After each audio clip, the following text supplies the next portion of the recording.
Good afternoon. Somebody left a comment on this music and they were like, yeah, I too like the music that used to play on the Weather Channel. And I kind of can't unhear it. They were kind of right.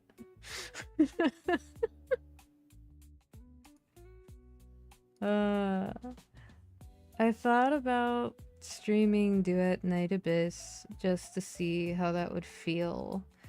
And you know how when you're walking in a mall and you catch a whiff of a Cinnabon somewhere,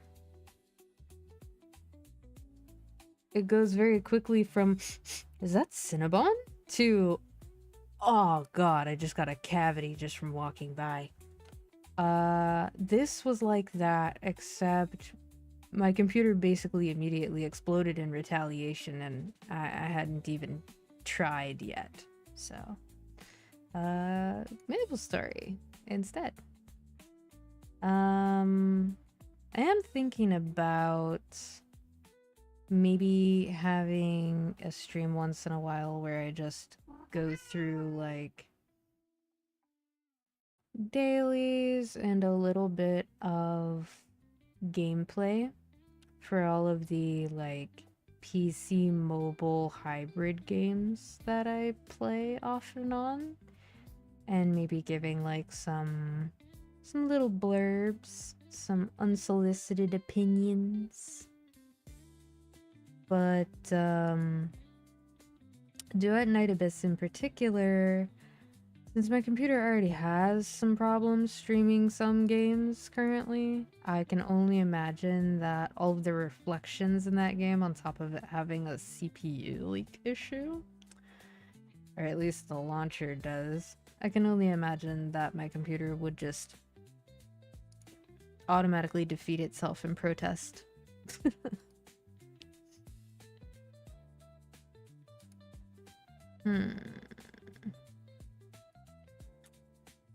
So, let's see.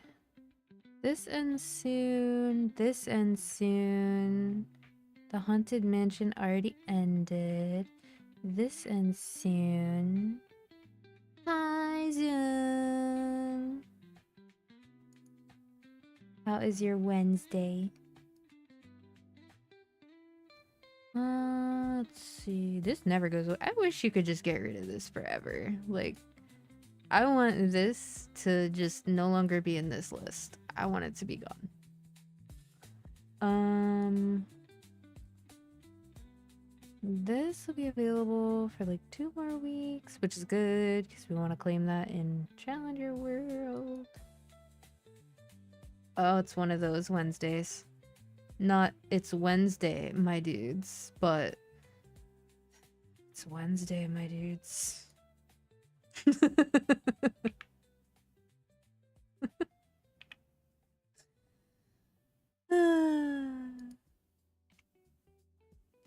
It is indeed a Wednesday of all time. I agree.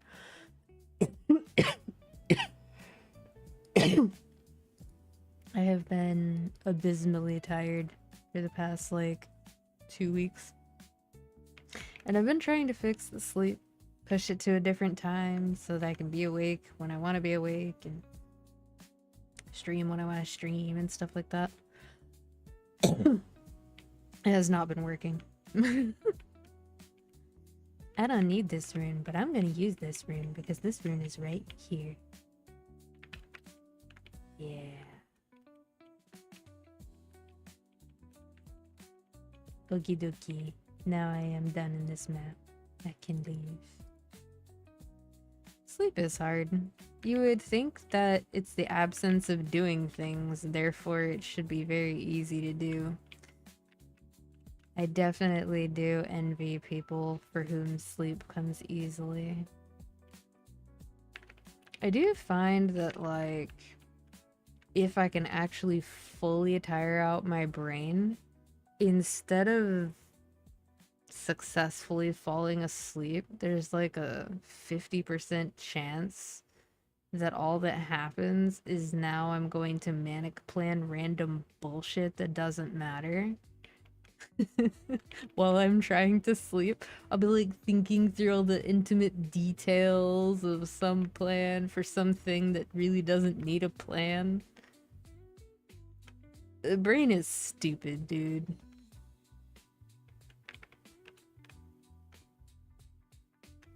It's doing its best considering that we're giving it basically no power whatsoever compared to any other computer.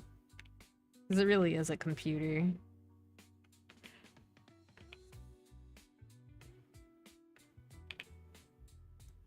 Like, it's impressive if you really think about what it can accomplish given what it's working with, but at the same time, it's like, yo, dog, can you...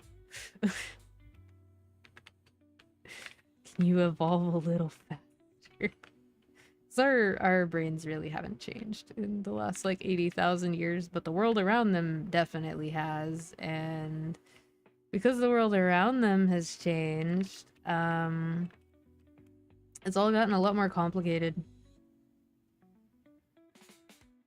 Like, we aren't built for the kind of stress that, society and socioeconomic and political atmospheres inflict upon our feeble think-thonks. Speaking of getting political, Dick Cheney died. I'm not laughing because it's funny. I'm laughing because that's kind of all there was to the news. Like, they didn't say really anything else. They didn't talk about, like, his legacy as a politician or whatever.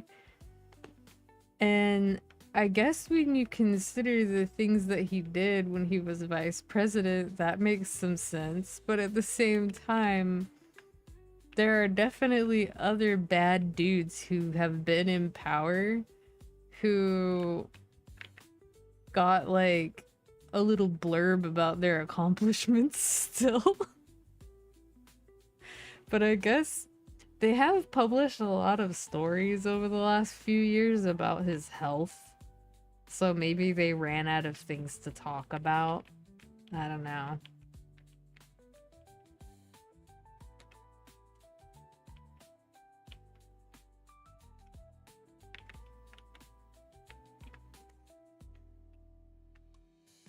In fairness, it's probably better that it doesn't overshadow the fact that the government is still shut down, but... eh.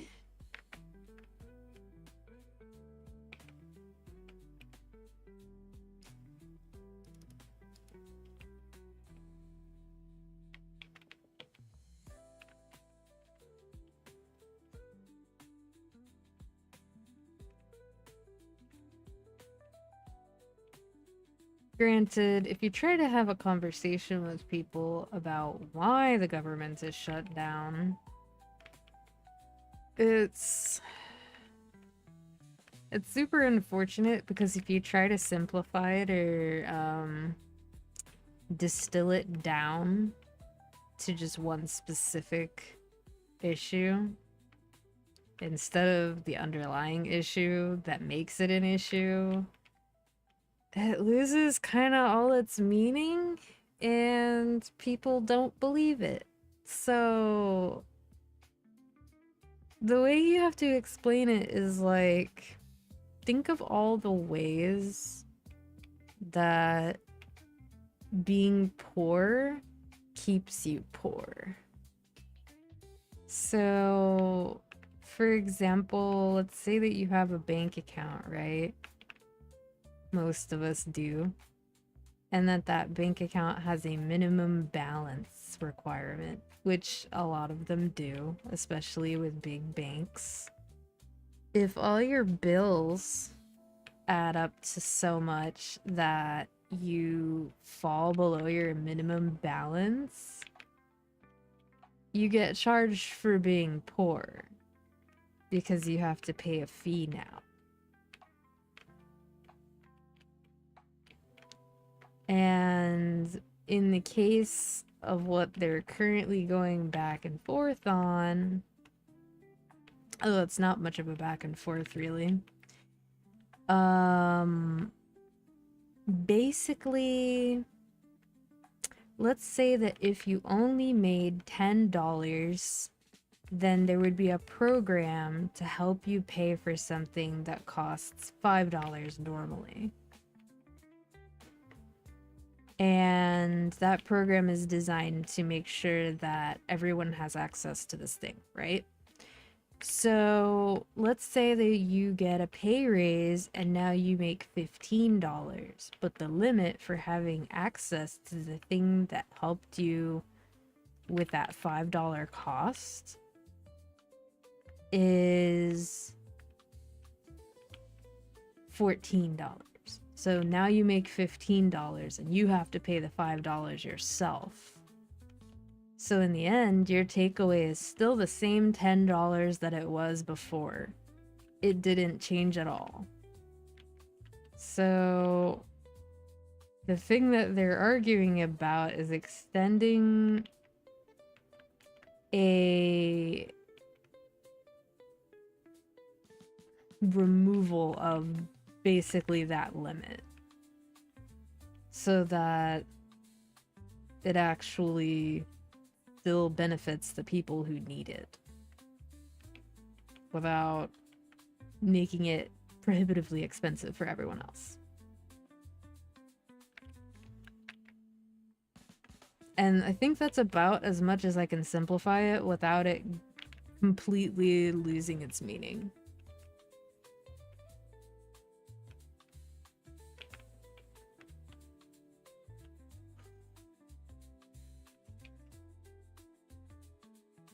There is another type of that situation, which is not the situation that we're currently in, but it is kind of one that some people can relate to if they've ever been in a situation where they didn't have a car. So let's say you get a job that you have to buy new clothes for, and you also don't have a car at the time. So you have to pay to get to the store to buy the clothes, and then you have to pay for transportation to go to the job. And if the job itself doesn't pay very much, just the cost of you being able to maintain the job might actually be worth less to you than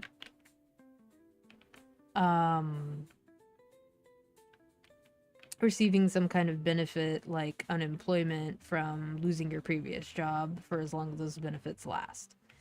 Although, considering that unemployment in the US is really not very much money, that should be kind of a red flag that these systems are not doing enough. Not that they're doing too much. But anyway, enough about that.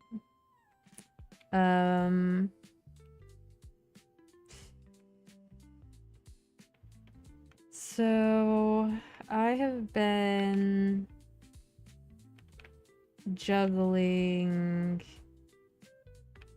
two, well, I can't really call them gacha games because one of them got rid of gacha like right before it came out. I have no idea how to even describe that game because it's such an amalgamation of other games.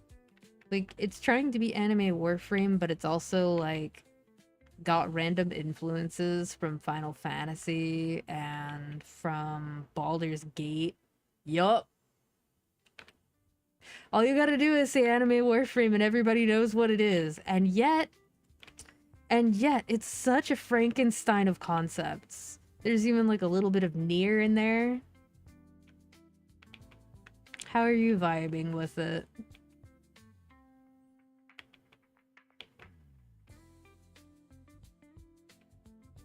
I think apart from performance issues and it needing like more updates, it's It's not bad. Not bad. Yeah. There is something about that type of game that when you're there before the grind slash curve gets out of control to where like you can kind of keep up because you were there from the start. There's something really relaxing about the type of gameplay that you get from like a Muso. So like Dynasty Warriors or like Hyrule Warriors. And certain game modes in DNA feel like a Muso game in a good way. Although I can't help but feel kind of weak. Like, I know I don't have the ideal setup, but at the same time, I feel like I'm not supposed to be as weak as I am. But maybe I'm wrong. We'll see after I put in a little more effort.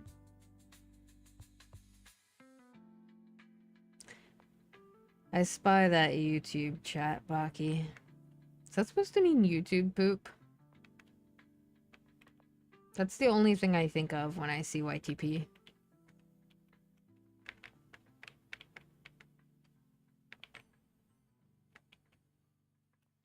It reminds me, Banana posted a YTMND the other day and I felt fucking ancient. Like, oh my god. That's fair. Yeah, you definitely feel weak from the beginning. I think my thing is that I've thought that given where I'm at now, I would feel a lot stronger than I was in the beginning, but I don't feel like I am a lot of the time. I'm really strong when I crit. Like, I hit 3k, 4k when I crit, but my normal hits can still be like 100, and I'm just like,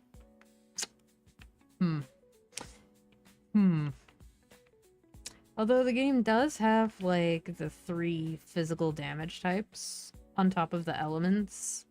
So, kind of like Dark Souls. You have your, like, slashing, you have your blunt. I think it's called smash for blunt.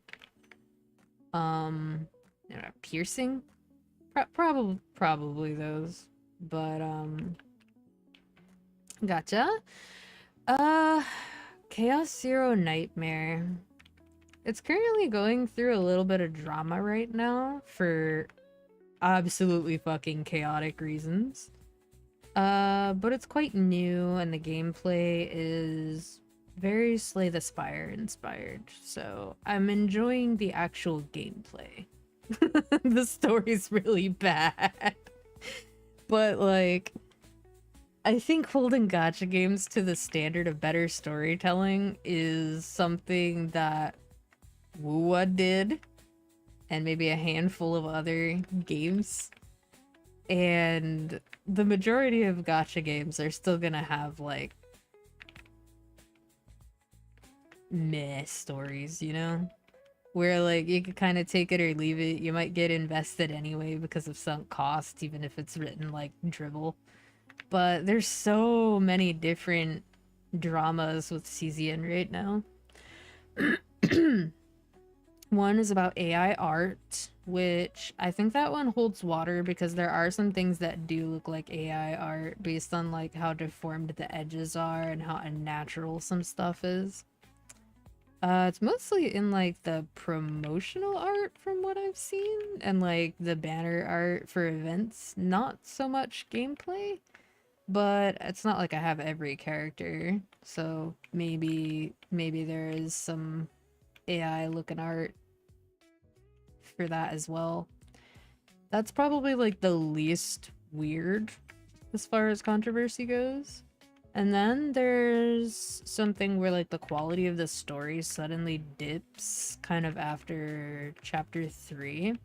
And the story behind that is that originally they had brought on this writer who was really popular for a web novel they wrote. And the web novel was... Honestly, I might read it sometime. It sounded pretty interesting. And not just because it had Cthulhu in the name. I think it was like an isekai where somebody gets reincarnated in a Lovecraftian horror. It has the potential to be ridiculous.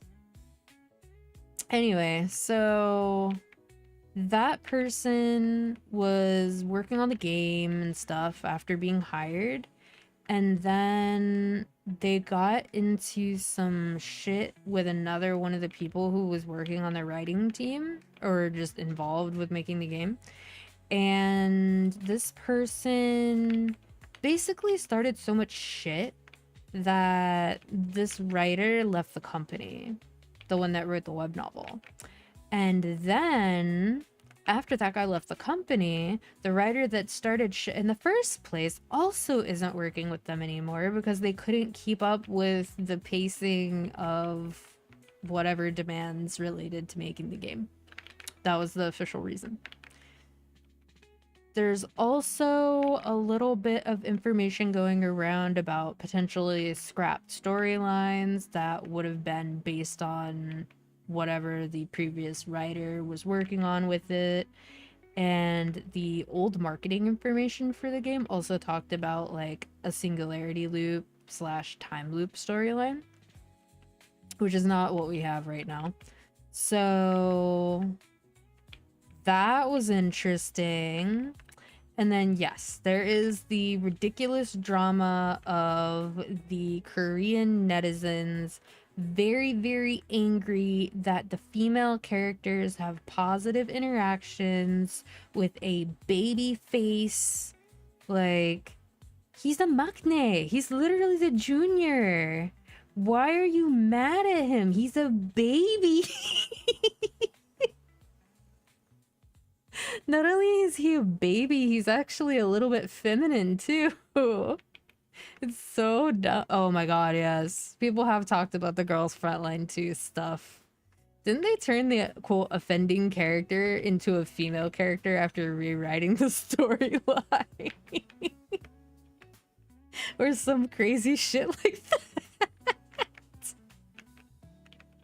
Honestly, though, it's not looking good for the Korean netizens right now. Not only are they pitching a fit and calling literally any female character interacting with any male character NTR, which, by the way, that's not what that means. They're also simultaneously leaving incredibly despicable hate comments on a video made by a YouTuber about an assault that they suffered a year ago and how it affected their life. These are like really awful comments. I've seen chronically online 4chan teenagers who would have said things that were less heinous. Like, it's really bad. So basically, if you are... Oh my god, this octopus was fed 100 times. How did that happen? I didn't even pay attention. And the level fucking 2. Just ridiculous. Anyway, so like obviously K-pop has gained a lot of popularity. It wasn't nearly as popular when I first started listening to it while playing Korean maplestory, because my in-game friends kept recommending songs to me. But you know, after it became really popular and stayed popular for a little while, people started thinking a little more about idol culture and seeing the similarities between K-pop culture and idol culture in Japan. Not just from the angle of like social stuff, but also shit's really hard and the environment is bad. So then, now that we have these terminally online dudes spreading all their weird misogynistic bullshit, and more eyes are directed at Korean media from a global audience than there was before, now people are starting to understand why the 4B movement in Korea is a thing. And honestly, if I lived in India, where some of my family lives, I think I would probably be on the side of the Korean 4B movement because India has a lot of the same fucking problems.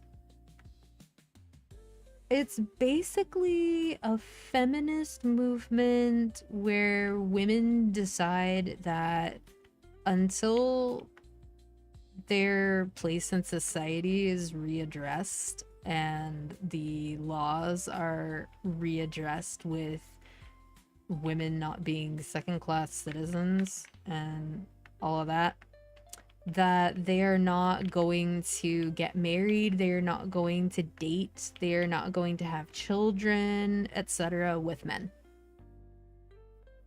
Like, they are just straight up boycotting men. Granted, it's been a while since I looked at it, but boiling it down to boycotting men is actually probably the easiest way to understand it. And it's not from a place of misandry, it's more so from a place of people being at their wits' end. There was definitely a period of time where there was a popular feminist publication that was very provocative.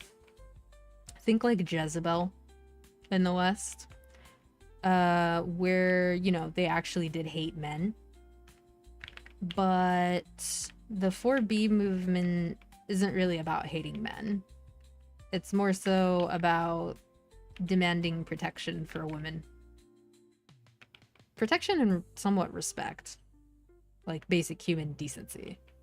So obviously there are going to be some people who are more or less extreme, but that's the gist of it. But yeah. I think that the rise of gacha games from the Chinese gaming industry has actually shed a lot of light on just how much some people really do hate women. like they really hate women. It's not a matter of like, oh, I don't respect you. Like, there is hatred and malice and feeling wronged. Like, it is deep. And the gacha communities in both China and Korea, obviously they don't represent the majority of people who live there.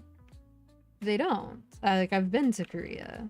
There are some people who are really awful out in plain sight, but a lot of the time these people hide their true nature and really only reveal how detestable they are in their views when they have the guise of anonymity.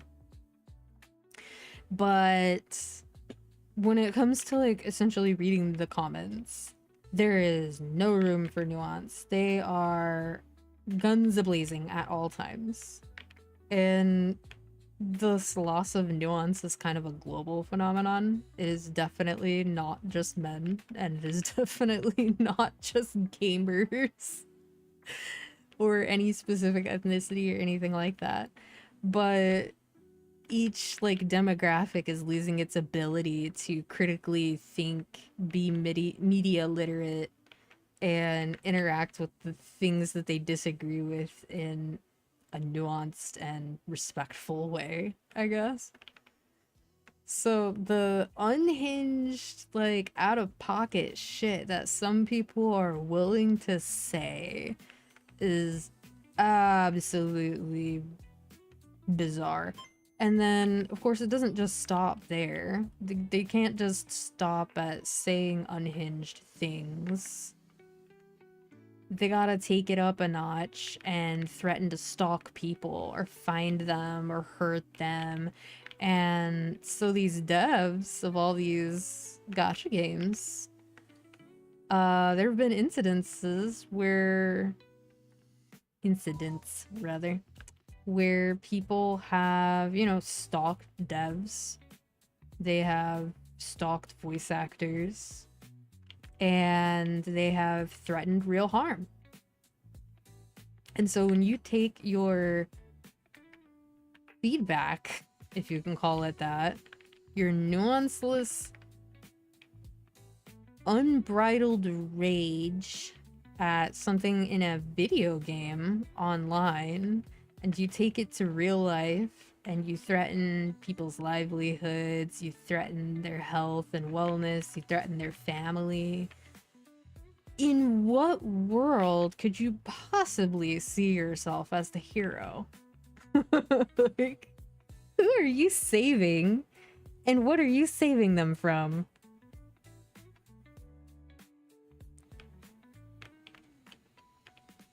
And this is why we get harem slop. And this is why in Wuwa we can't just have characters that think Rover is a dick. In beta, the characters were actually kind of mean to Rover, and that was a bit much. But it made sense that they didn't immediately trust the player character, especially since they didn't know them, and if somebody comes to you with no memory, you don't know what they might have been, and they could have their memories come back at any time, because this is fiction, so you never know, like, they might just remember that they were a fucking axe murderer, and suddenly they're like, you know what, I haven't axe murdered anybody in a while, so let me go axe murder somebody. Like, you just don't know. They don't know you yet. It makes sense that they wouldn't trust you immediately, but all it took was being successful in like a single region, and everybody trusts you after the rewrite. Now, given that the game is written around that, a lot of its moment-to-moment storytelling is pretty good. But it still doesn't quite come out of the shadow of the decisions that were clearly made to appease the incel fanbase. Hi, Fez! Are you excited for Gojira?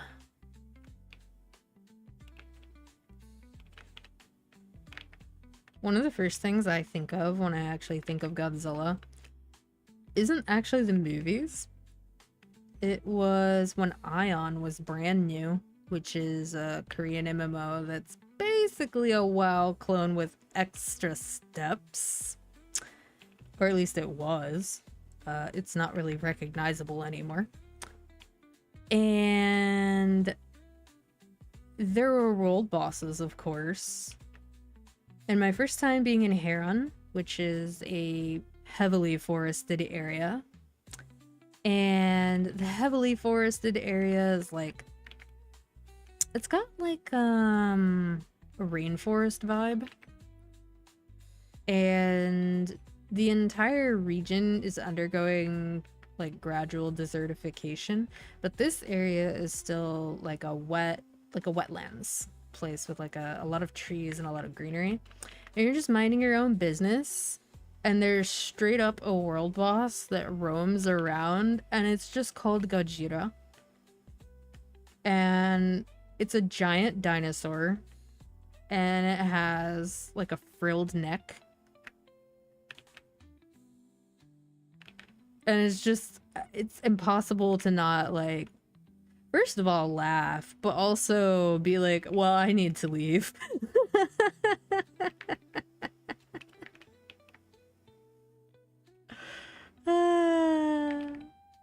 Are they good edits? I'm imagining they are based on you saying they're fire.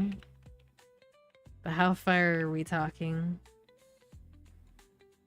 It was basically 2000s Godzilla. It's so silly. I could probably find a picture of it.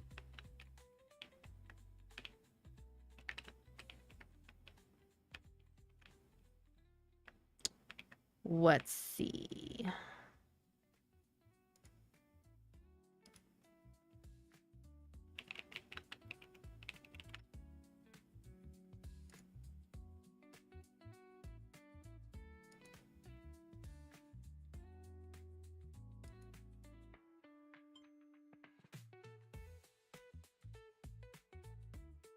Oh my god. So in some of these, depending on how your camera is angled, he looks kind of small, and in others he looks freaking huge. Image link. This is just some random person's screenshot.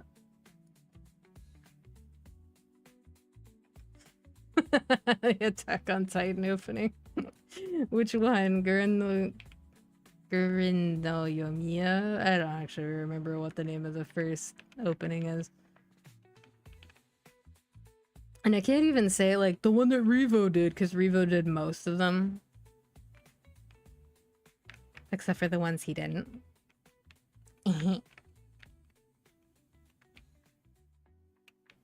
There's one that's by like the band whose name is SID. But most of them are Revo and Linked Horizon.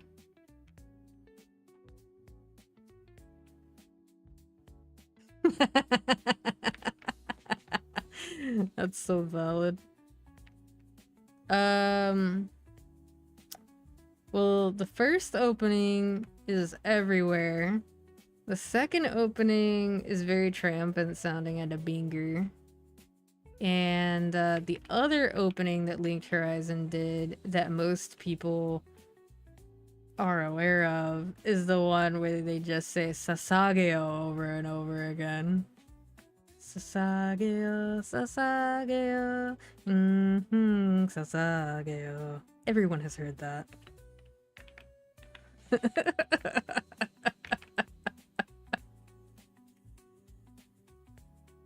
It's like the one part of the song everyone knows.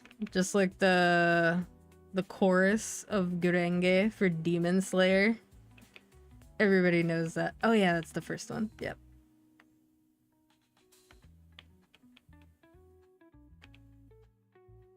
If you ever want to giggle, Sungwon sang that song as Goofy. It's on YouTube.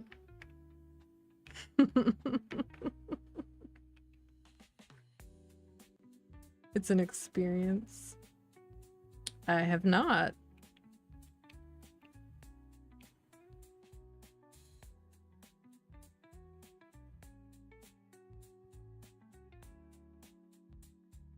I still don't know what you mean by YTP, Baki.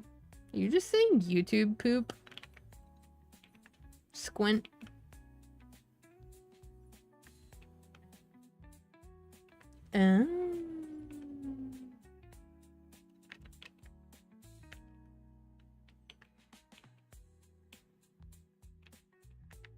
I don't know who that is.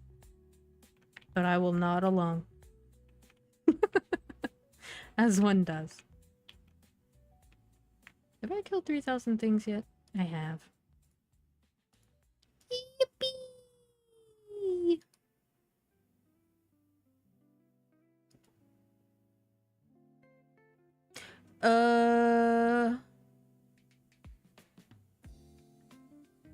Oh my god, I randomly combined both of those messages in my head.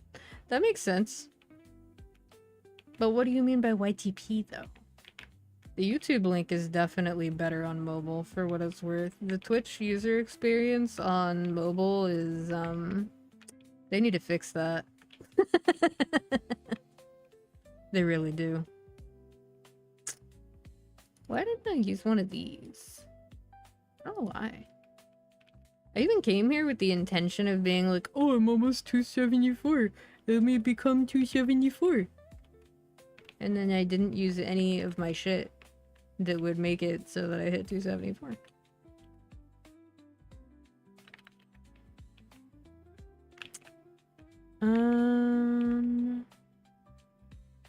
Yeah, I know. I saw. I asked what you meant by it. What do you mean, bro? Stop!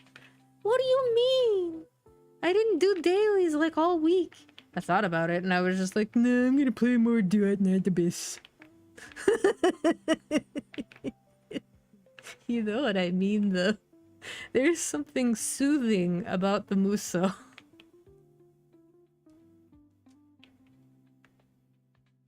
What kind of coffee? Are we talking fancy douchebag coffee that smells amazing? Or like Viet coffee lovingly prepared and in a tiny cup where you think that it's like not enough, but then you drink it and you're like, oh, it was enough. What about Lynn? Oh, Lynn. Oh. DNA Lynn. Right, right. I was gonna say I didn't take you for a beast tamer enjoyer, and then I remembered. I haven't tried Lynn yet. She's one that I'm going to probably unlock pretty soon. At some point I need to work on getting my account level up so that I can get a specific bow for my Lady Knifel. Knifel Tower. So that I can be an AFK god with a homing bow that automatically uses my skill on things that I shoot. Which seems fucking hilarious. My sequence broke the game. Oh my gosh. What happened?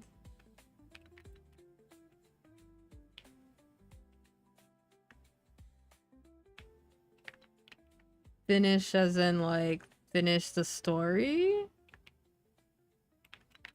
I have heard from multiple people that the story conclusion was pretty good.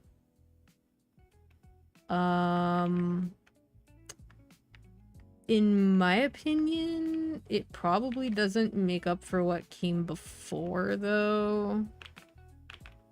I think it would be fine to take a break until we start getting drip feed news about 4.0.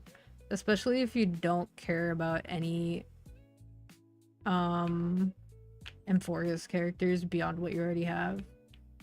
That's kind of what I'm doing. I like occasionally open the game and do something with it, but I take like over a month off at a time currently. I have no idea. I haven't asked anybody what the details were or like why they thought it was better. They've been doing Aglaia dirty since the beginning. Although to be fair, if they had just not done the black screen white text thing in your interactions with Aglaia in the beginning, it would have made that scene so much less bad for her. Because as it stands, it kind of gives like weird SA vibes. That first like bath scene that you have with her, it's super uncomfortable. And I get that it's kind of supposed to be, but like I don't think it was uncomfortable in the way they meant for it to be. Oh. Oh, that's very funny. I have also, like, I've been in challenges and accidentally initiated cutscenes before, and one of them was, like, a really serious cutscene, and it was super, like, atmospheric and shit, but the challenge music overrode it, so I was just hearing clown car music while the characters were going through, like, deep trauma. It was so funny.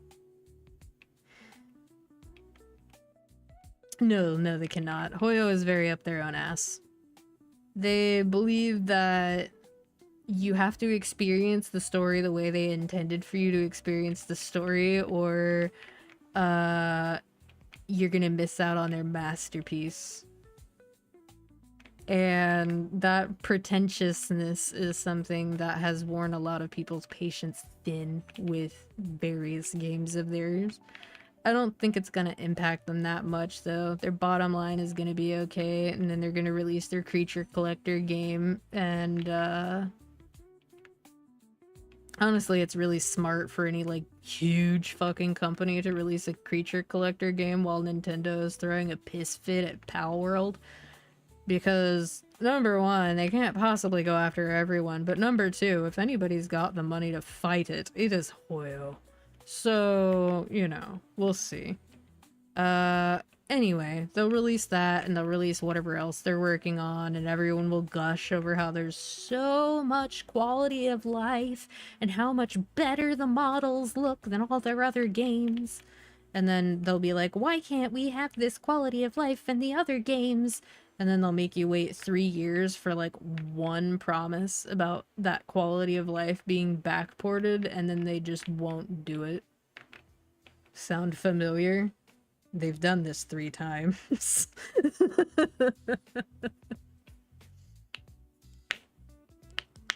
Oh.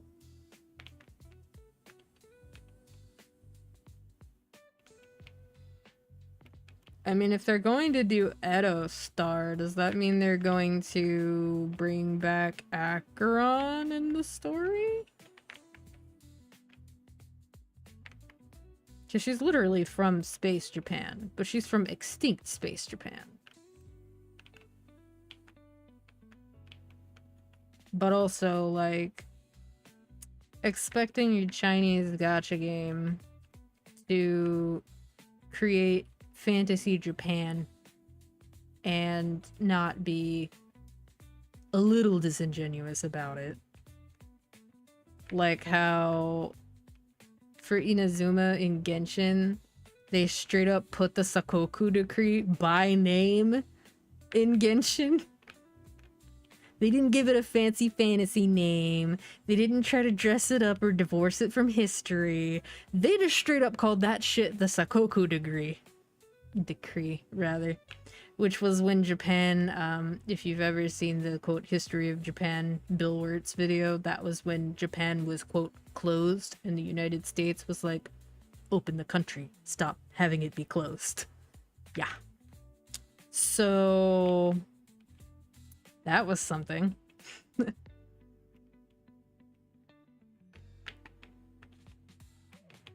And they also made like the leader of Inazuma be somebody who was basically written to be a weak character. Like, she's physically strong and very combat capable, but she's weak of mind. Posing as the previous leader who was weak of body but strong of mind.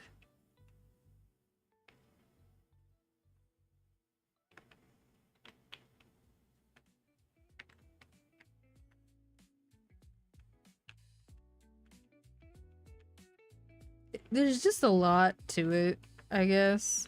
Like, Hoyo is very prolific for specifically making whatever the fantasy in-game representation of China is very wordy.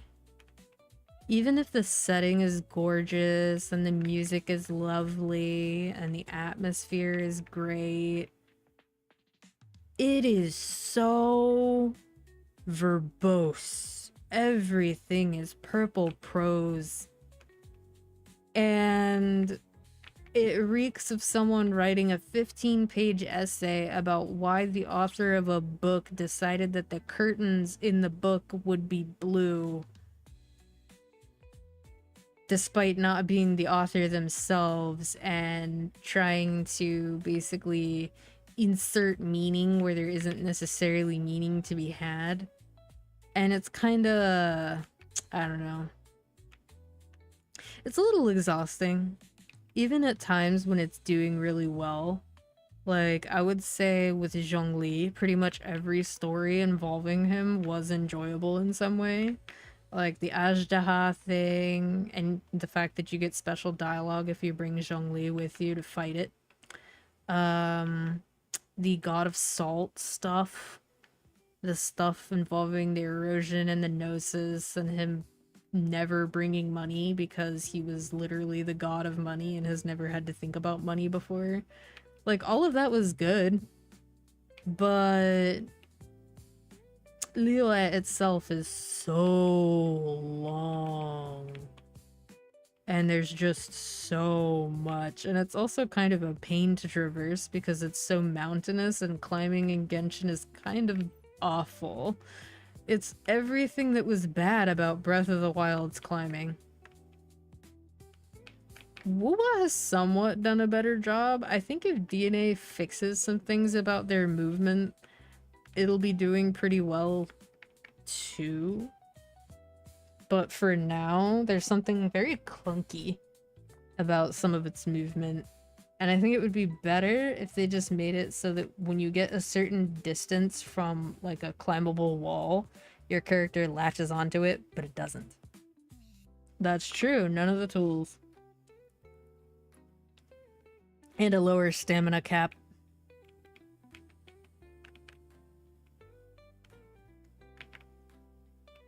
One of the bigger issues I have with all of the exploration-based gachas where they make you work for the currency by having you, quote, explore. And Woowa has somewhat fixed this by basically having, as long as you're not doing 1.0, the ability to use the compass to find most of the items. Not all of them, but most of them. But they have these official interactive maps, right? The fucking interactive map is not synced to the game. So unless from the very beginning of the game you sat there with the map open and checking off things as you find them, you are just never going to have an interactive map that is accurate to your world. So why have an interactive map in the first place? Just do what Woowa did and actually show you on the map where the materials are that you're looking for. Because that's all anyone really uses those for. Although the loot mapper in Woowa is pretty good at giving you an idea of where to search on an interactive map for treasure. So it's not all bad. Like, they really did try to address the issues with it after people expressed that we hate that. But Hoyo has never gotten the memo in that regard. Even in HSR and ZZZ where, like, the maps are small.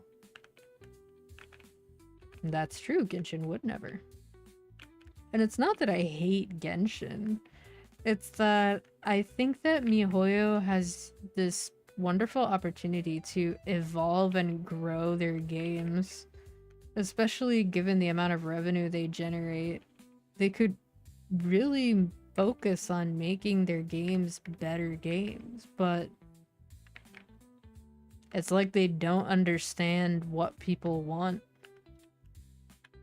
And they probably do understand it, they just don't want to do it.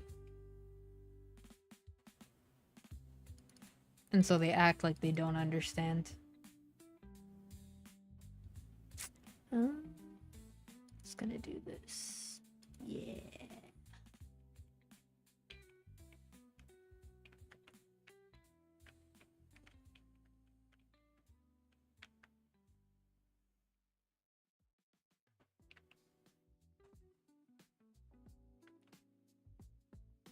Pretty much. And like, when you think about it, gacha games make more money than pretty much anything else. Except for some fucking reason, Dungeon and Fighter, which is the highest grossing video game of all time, apparently. Like, what the... what the fuck? First of all, other games cannot replicate that, because if they try to use the same model of monetization that DNF had, it will not work in today's market. It really won't. But they can get away with it if they want to make another game with the same monetization model. Because the same players from DNF will just go play the other game. That would be interesting. But see, I really want the class archetypes from DNF to exist in another game that's like a game I actually want to play.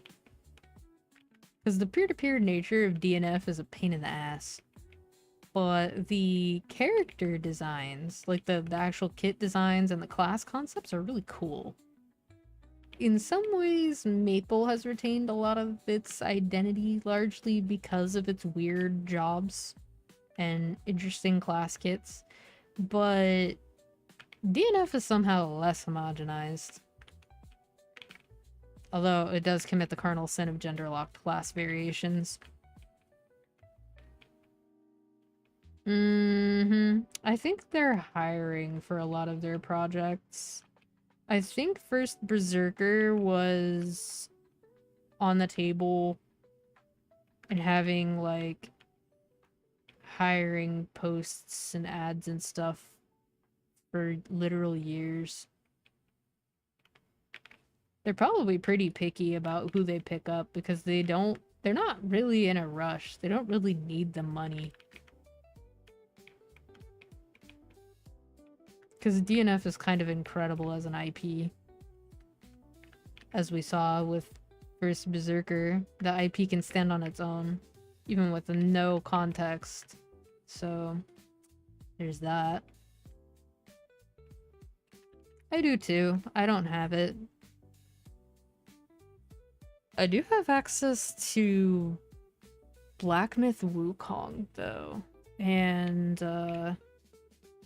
both Lies of P and the DLC, even though I haven't finished base game Lies of P. So, like, it's not like I don't have other Souls-likes to play. I also haven't finished AI Limit. That's a fun game.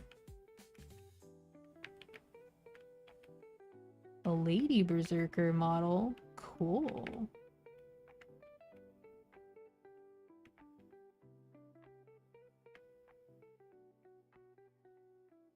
Really? Are they voiced by Ben Starr?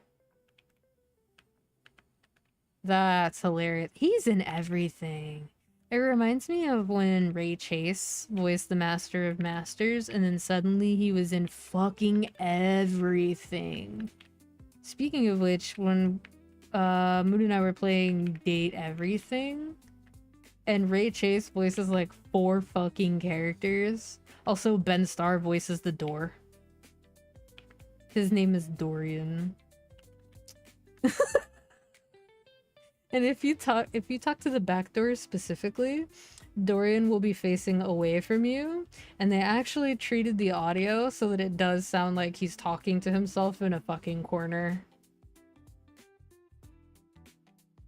Also, the Ben Starr character is like canon aromantic, so he doesn't want to date you, he just wants to be friends.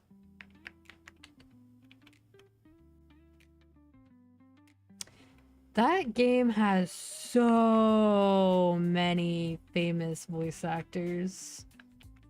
Like, they got their dream cast. I think the Travis character is really fucking funny. His name is Luke Nukem, and he's the microwave. It was so obvious that it was Travis, too. Troy Baker's in there, Laura Bailey, Matt Mercer voices a guy who's obsessed with tabletop games, and one of the activities you can do is literally play a tabletop game where he's the DM. And of course the object that he is a D20. Yes.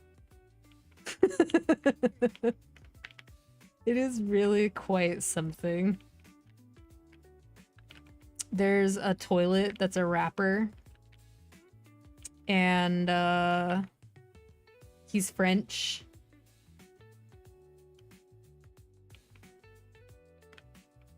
Quite something. He's also the toilet paper, which is that. Both of those are kind of unfortunate. Lies of P, from my understanding, is narratively vastly superior to anything that FromSoft will ever release, and musically superior to anything that FromSoft will ever release. It nails atmosphere. The rest, I'm going to have to experience for myself before I make a judgment. Oh, Project Barbecue.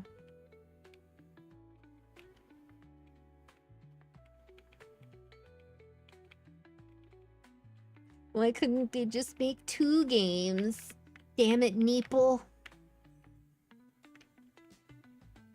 Oh, also, if you want to blast from the past, the character who is like the embodiment of your ability to talk to other objects in Date Everything is voiced by Felicia Day.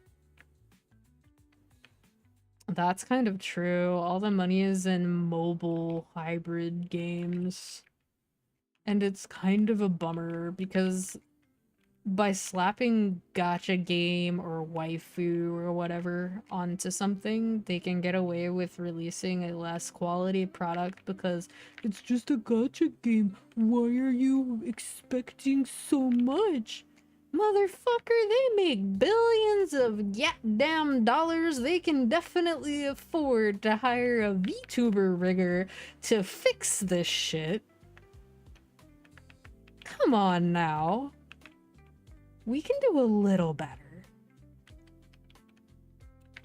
Right? I was like, wait a minute, I recognize this voice.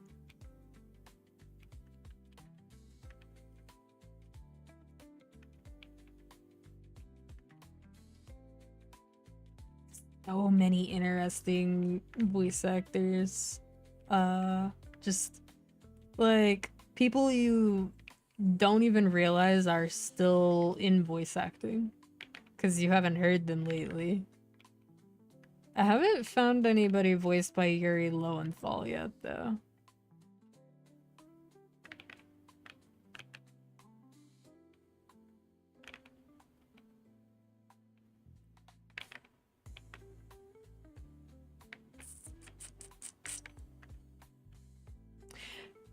On the note of voice actors, there was a little while where it felt like Jennifer English was in everything.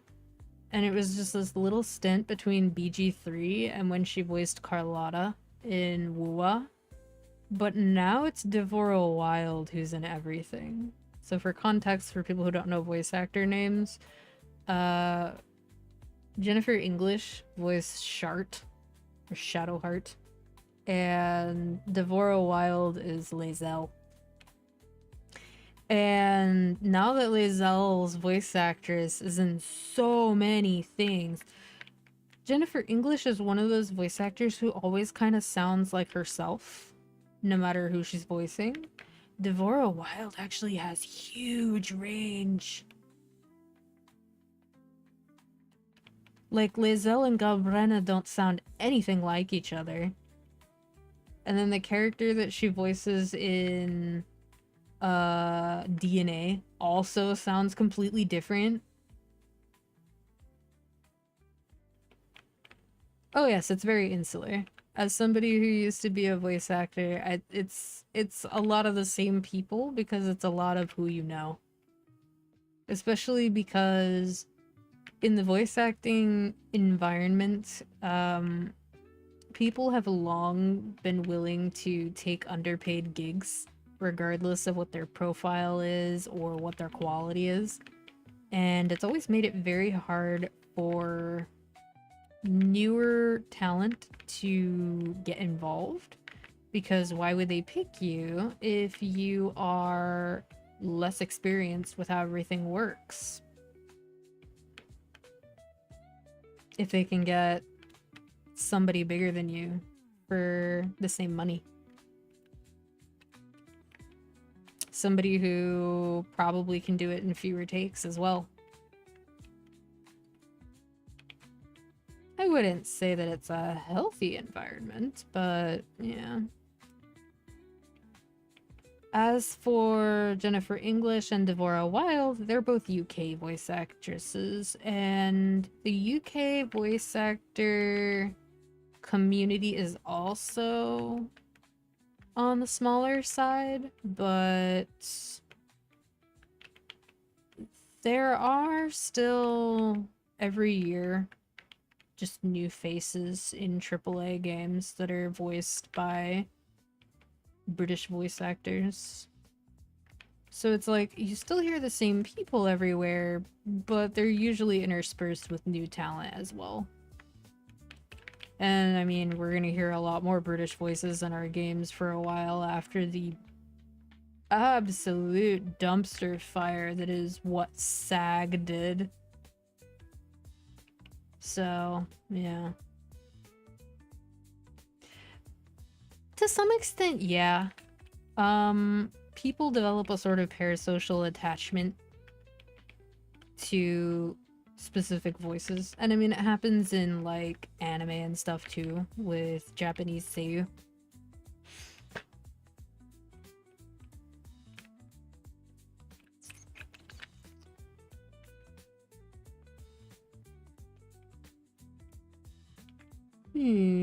Level 7 octopus. I've never had the octopus run away before, but in theory it can. 15% chance to triple my fragment. That is a lot of fragments. I don't know. I did get level 9 once, which might be enough gamba for me. Yeah, I might keep it. I might claim it here. Especially because I've been kind of lazy this past week.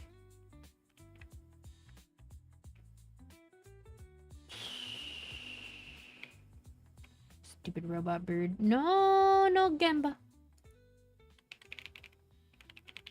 I literally just ended on level fucking 2 for EXP vouchers. Did I do that wrong? Is it just claim? Motherfucker. So it's Chronos claim to claim the octopi in the first place, and then it's just claim. It's just claim if you want to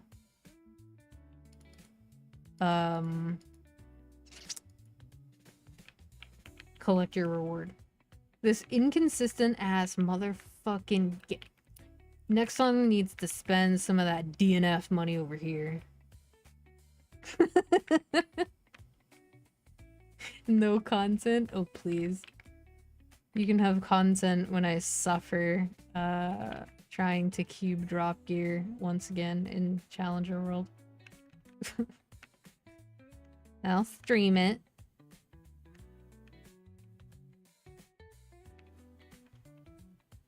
Pretty much, yeah.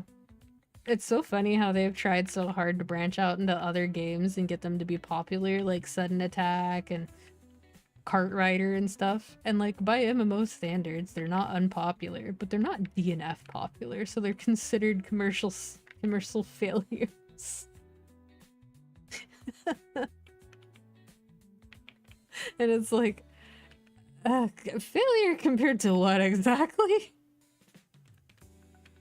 Speaking of MMOs, Moon has alerted me that the Taiwan version of Ion 2 is coming out on the 19th, which is the 18th if you're in the US, because time zones. And it only requires an email to sign up. It is in English as well, like it's available in English.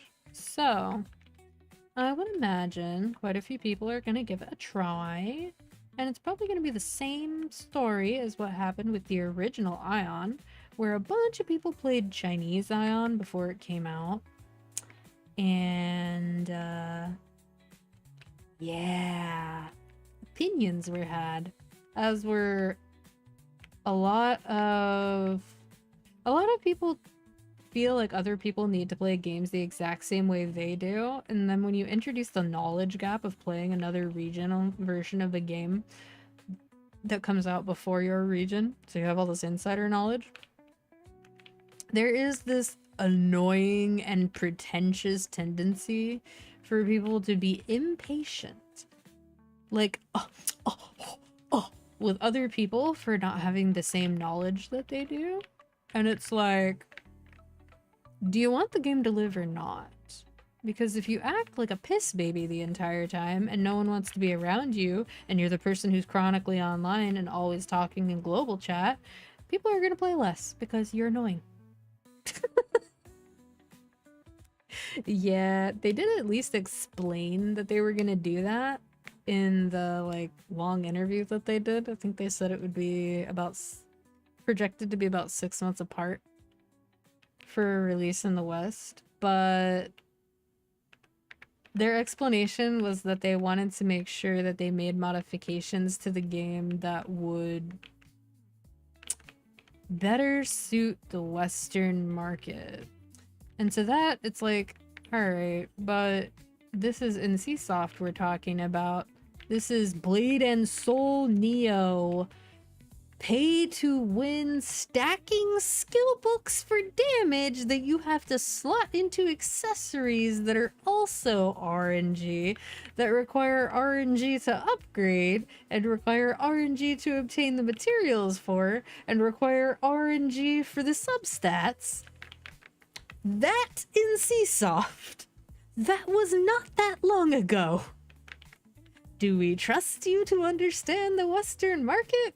I don't know. We probably shouldn't.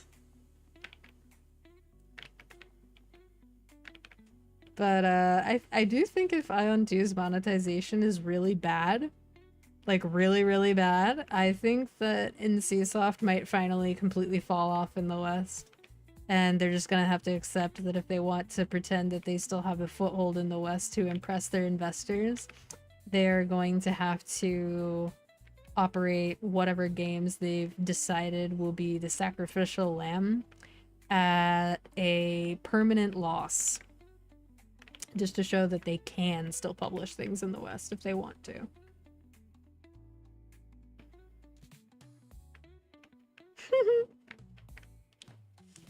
It's so wacky too, because when they do regional things like that, it results in people wanting to play different regions than their home region. Which is exactly what happened with Ion 1 when they decided NA would go free to play. A bunch of Korean players actually moved to NA because they would rather deal with higher ping than pay to play. But what's really weird is like they were relatively high spending players too. So they just wanted the free to play model of being able to buy power and be stronger than other people. Because pay to play Ion, you couldn't really buy any of that shit, but all the same RNG systems that would break your weapon and break your socketed stones and everything else just for trying to complete your gear was all still there despite it being pay to play. And people talk about 14's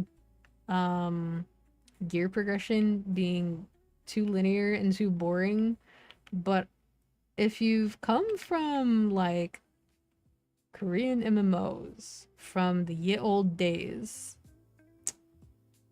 I'm just gonna say, there's worse. Like, I would definitely take the bland, linear approach over that. But frankly, I will admit, it would be better to have a middle ground.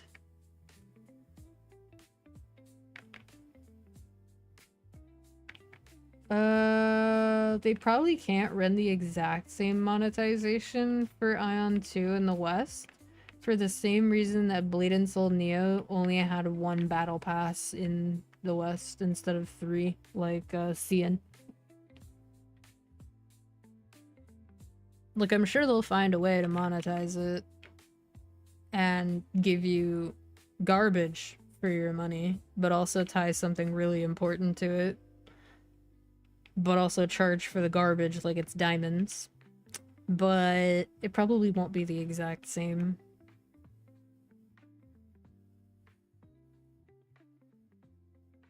Yeah, the more recent law adjustments in Europe definitely do seem promising. I really don't like the tongue-in-cheek way that certain devs are handling their response to it, though. So, like, what Hoyo did, for example, in response to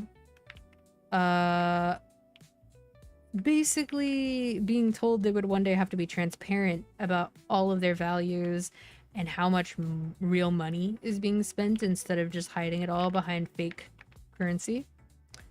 Their response was basically malicious compliance. They decided to annoy the player by having a pop-up every single time you go to turn Stellar Jades or Primogems or whatever into the actual pulling currency. And the pulling currency, like, in some other games, there's a checkbox where you can be like, oh, don't tell me that anymore. But not in Hoyo games. They've decided to be maliciously compliant with it. And it reminds me a little bit of how people responded when Panera started putting the calories on their menu for all their items before it was the law, because they saw that it was going to become the law and they wanted to be on people's good side. So basically they got all this positive publicity for doing something that was transparent and good for the consumer. But in reality, it was just a PR stunt and something that they would have had to do anyway later. It's not combating botting, it's fleecing the bots for a premium. That's what that is. It's turning the bots into paying customers.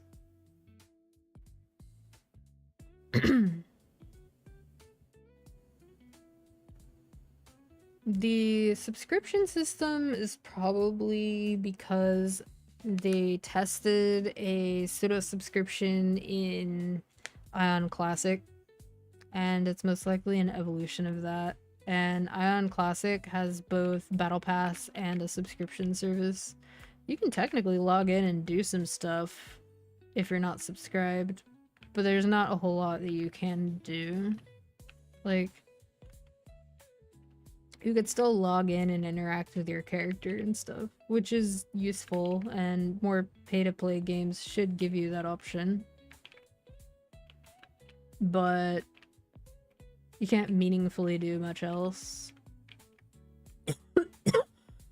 The battle pass for it is okay. Battle passes can be very player friendly. It depends on what you tie it to. And it also depends on how you monetize it. So, there was this game called Dauntless that tried to basically be a Monster Hunter-like. It was alright. And one day they decided to make a brand new talent tree for some reason that was statistically impossible to actually grind enough to max out the tree ever. So there's that. But on the positive side, their battle pass was so good that if you max the battle pass, which admittedly was definitely work, it took quite a bit of effort and time to max out the battle pass during its window, you would actually get enough currency back to discount your next battle pass by like half or something. Really early on, you could actually pay for your next battle pass with the rewards from the previous battle pass, but they eventually nerfed it to be like half or something. Either way, super, super player friendly. And then they decided they were going to release on Steam, and they completely reworked the whole game and turned it into something unrecognizable that no one liked. The end. The moral of this story is that where money is involved, good things just don't last. Granted, I don't know if I would call the original Dauntless good. I think it was one of those things that had promise and felt like kind of like an early alpha where it needed more time in the oven, but whoever was coming up with new systems to add to it really didn't know what they were doing. And they weren't capable of juggling multiple concepts at once and balancing their weird symbols.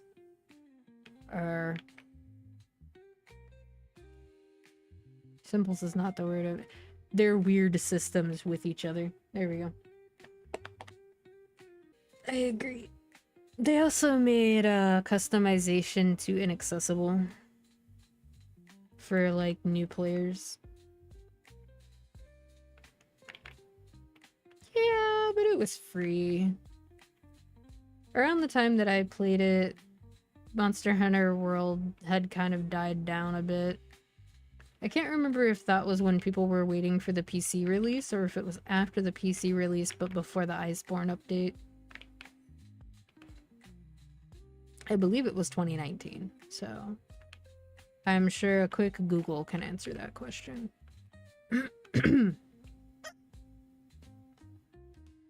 2020 actually.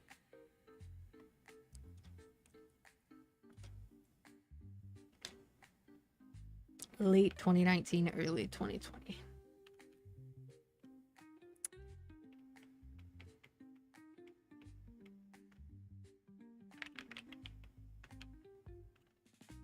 I could see that being likely. Also, World was actually a bit divisive.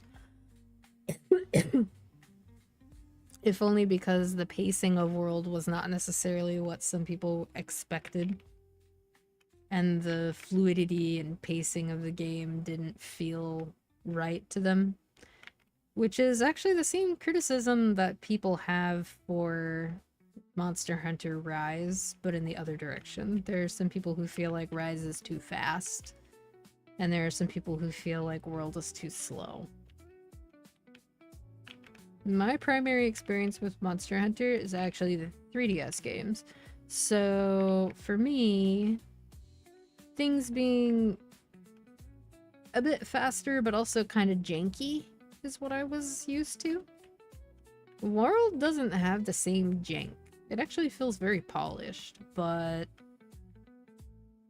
it's just slower than I would like. Like, everything feels deliberate and impactful, which is a Monster Hunter staple, but there's a reason I don't really use, like, the big two-handed strength weapons in Souls games. They're just not my thing. Free-to-play games are a slippery slope, because if you have a really big population, you can monetize your game basically however you want, and people will basically hand you money. But instead of doing it responsibly in a way that sustains the player base, like is a sustainable thing where players aren't feeling wrung out and like they aren't getting enough for what they're paying, but also they feel obligated to pay. It's kind of in a weird spot where if it weren't fueled by greed, if MMOs didn't cost as much as they do for initial setup and therefore result in publishers and devs getting involved with shareholders and then shareholders making idiotic business decisions that are not good for the health of the game or the longevity, we might have a really different landscape when it comes to MMOs.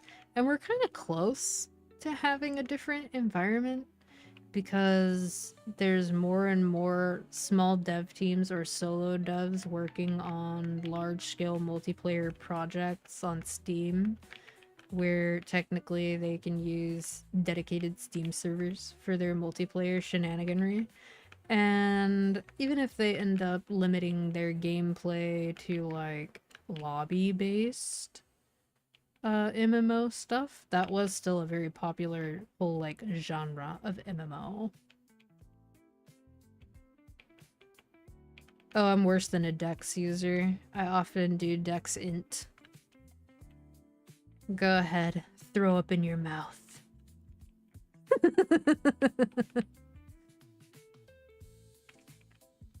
Although, to be fair, there have been less interesting Dex weapons in later FromSoft games. And I have tried using, like, bigger weapons on more recent playthroughs. I just still don't like them that much. So PSO was kind of on the tail end of that kind of thing. It started with games like Lunia and DNF. And then Dragon Nest came along. And a bunch of little clones like Rusty Hearts and other stuff like that showed up. Vindictus kind of had a strong overlap player base wise with Dragon Nest. And it's interesting to me that Dragon Nest was a casualty of the times and really dumb decisions, and Vindictus is still here. As for PSO, I always felt like PSO and Blade and Soul kind of go hand in hand, where they would have been so much more successful in the West if they had actually released not like 5 fucking years out of date.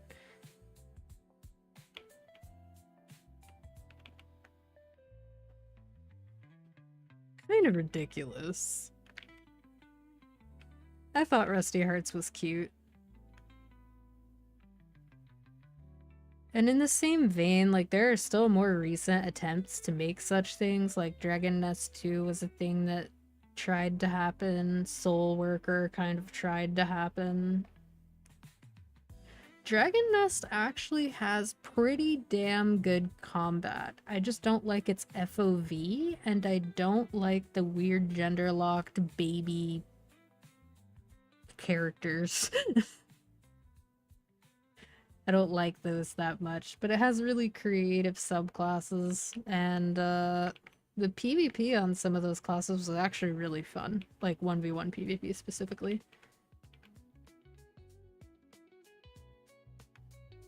Yeah, I mean, it's them trying to claw back relevance while also increasing monetization at the same time, but the decisions that they make that are supposed to help them remain relevant are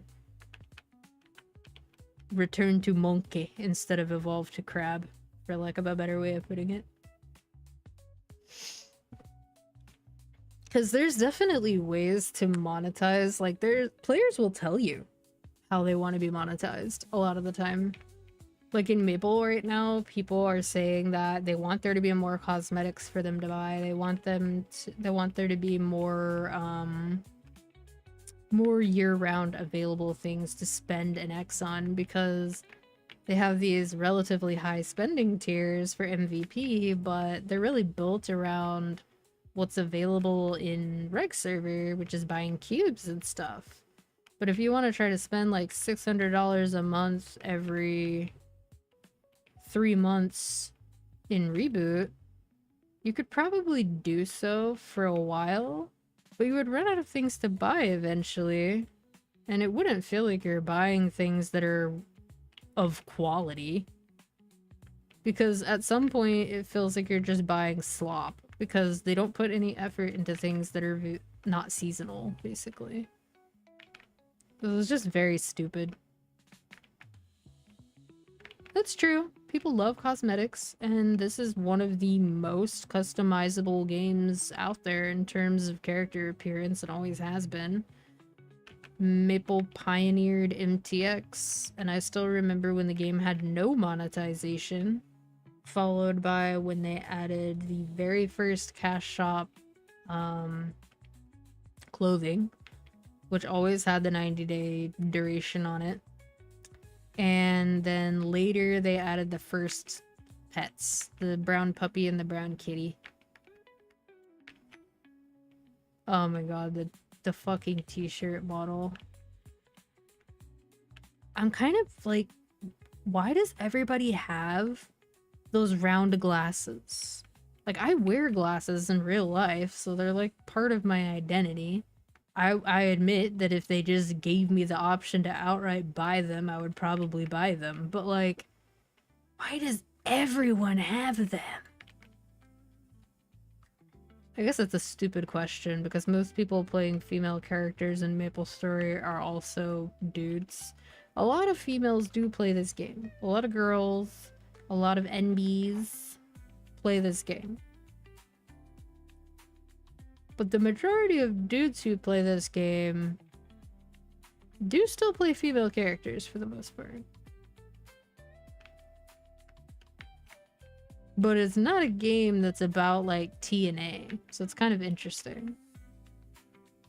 It's sort of just... a byproduct of the fact that customization for female characters in most games has been seen as vastly superior to character customizations for male characters for the most part. Although in Maple, you can make very cute boy characters. People don't know that when they first start, though. And to be fair, the default looks for male characters in Maple are not the best. It depends, though. Yup. I hear you. Especially hairstyles. A lot of the time, they'll make like... Let's say there's 15 hairstyles and like 3, maybe 5 of them for girl characters look good. And you'll be like, ugh, it feels like this game doesn't have any good hairstyles and everybody looks the same. And then you go look at the dude hairstyles and there's still 15 hairstyles, but there's only like 2 that look good and one of them clips with goddamn everything. The grass is not greener. And to some extent, it's that way IRL too. Like, if you go shopping at one of the cheap stores like Walmart and Target and stuff, the clothing for men outside of the graphic t-shirts, because the graphic t-shirts know what's up. That's why you go to Target to buy t-shirts. They're just that's where you go. Outside of that though, when you're like looking through the men's racks, all the casual wear is like black, gray, navy, dark green, maybe a burgundy here and there. And then for like the button-up shirts, there's white and powder blue. And then for like the shorts, it's khaki, blue jean, black, and like one pair of preppy, goofy looking, pocketless flamingo shorts. And it's like, why are we like this? I don't get it. I actually like those colors, and I still think there should be more options. And I'm not saying that, like, hot fucking pink has to be the norm. Although I think it should be an option. I think pink looks very good on a lot of dudes. Unsurprisingly, people from like 70 years ago thought the same fucking thing when pink was the boy color. And then like if you look at people's MapleStory characters, there are so many dudes who create super cute characters and super cute outfits. Both on, well, male players, both on female characters and male characters. They create very cute outfits. And it makes you wonder, like, if this shit wasn't treated like it was gendered in real life, like, how much more creative and interesting would people be when you walk down the street? Like, what kinds of outfits would you see? That's true. These days, they put all the good shit behind fucking royal hairs, which are still RNG and global. They're not RNG and KMS. Just putting that out there. Haven't been for quite a while. Why is Twitch being a dingleberry? Or rather, are you on mobile? Because that would explain it.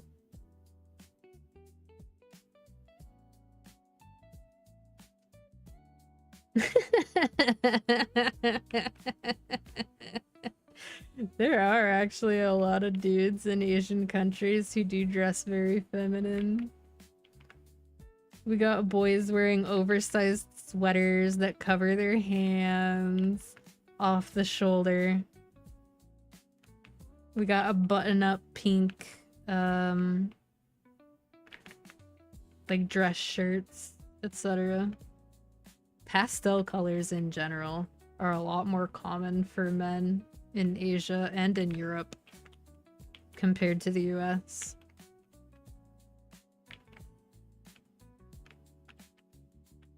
I don't see what anybody should think is unmasculine about that. Oh no, you're wearing something that has a flower on it. Those are in nature. Ew, disgusting.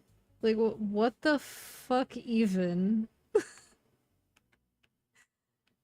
I don't think being a man precludes you from being allowed to enjoy flowers. And yet, here we are. Never mind that most gardeners are men.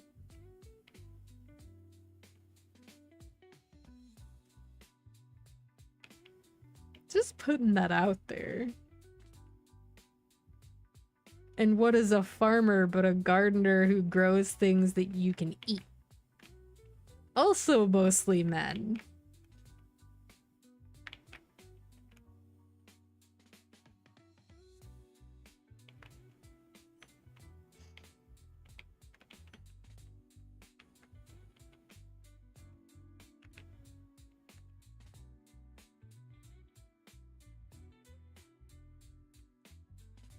I get that there are people who want to have a sense of belonging, and so in that sense, gender roles and the overall expectation that if you are performing your gender role, you'll be perceived a certain way. I understand there's probably a comfort in that. I do. Because people are starved for community, they're starved for connection, they're starved for feeling like there's a place where they belong and where they can be seen for who they are. But the thing is, like, in the process of that, if you are excluding other people because those other people don't really care about those gender norms and just want to be who they are, and who they are happens to not necessarily align,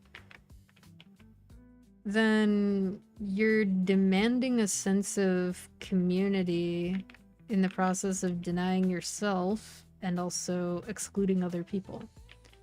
So you're doing to other people what you didn't want to happen to you. Why are we like that? We don't have to be like that. Same.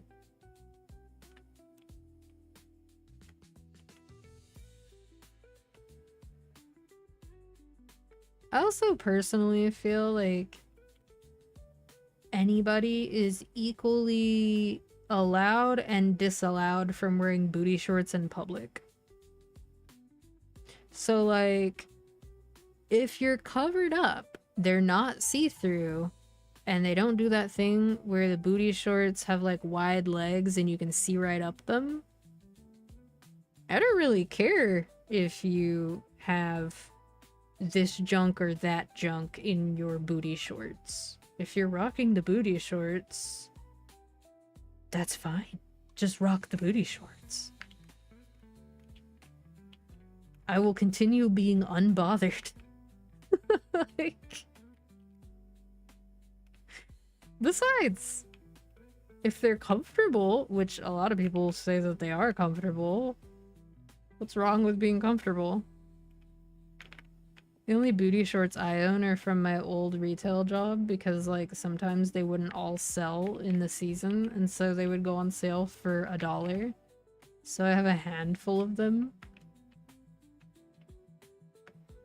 Which is a pun because, like, my booty shorts, like, there's so little fabric that it doesn't really fill the hand.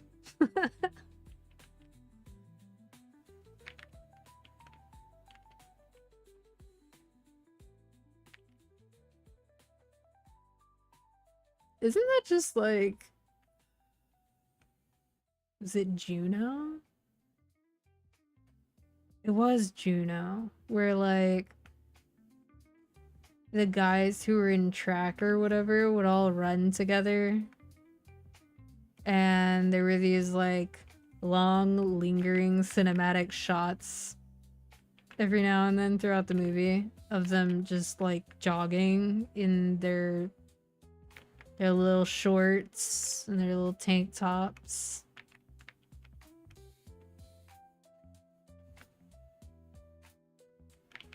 I do think that most people who are able to carry themselves with confidence can largely wear whatever they want and still be seen as attractive as long as they're not crossing the line between what makes people uncomfortable for more legitimate reasons than just prejudice.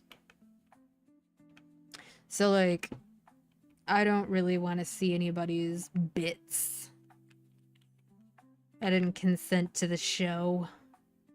That kind of thing.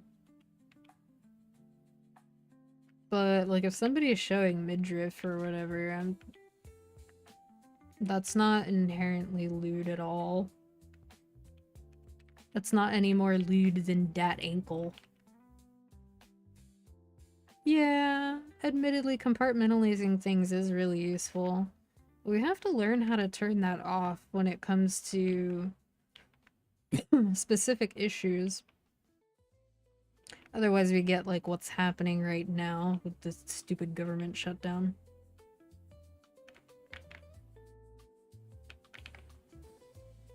Because as soon as you humanize somebody, suddenly their situation is so much less,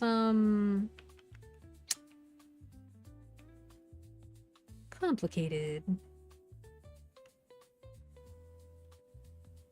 Yeah, you don't want people perving on your ankles.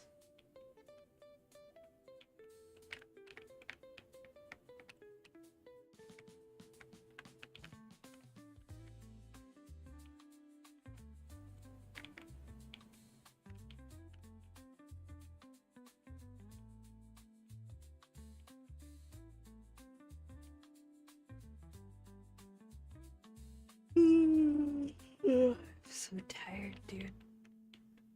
All the time.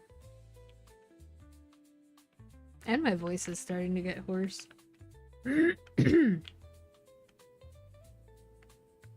Insert low effort horse noises. I don't even think I can do it. I guess I have cough drops on my desk. I could try that and see if that helps.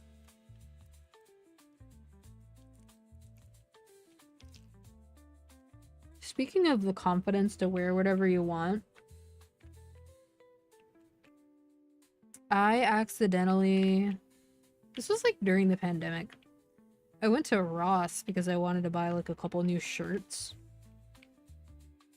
And I didn't think about how something would fit me specifically. So I bought like 3 shirts. And as it turns out, they were crop tops. I'm not entirely sure if they were intended to be crop tops, but they're crop tops on me. So I was like, oh man, when am I ever gonna be able to wear these? Cause like,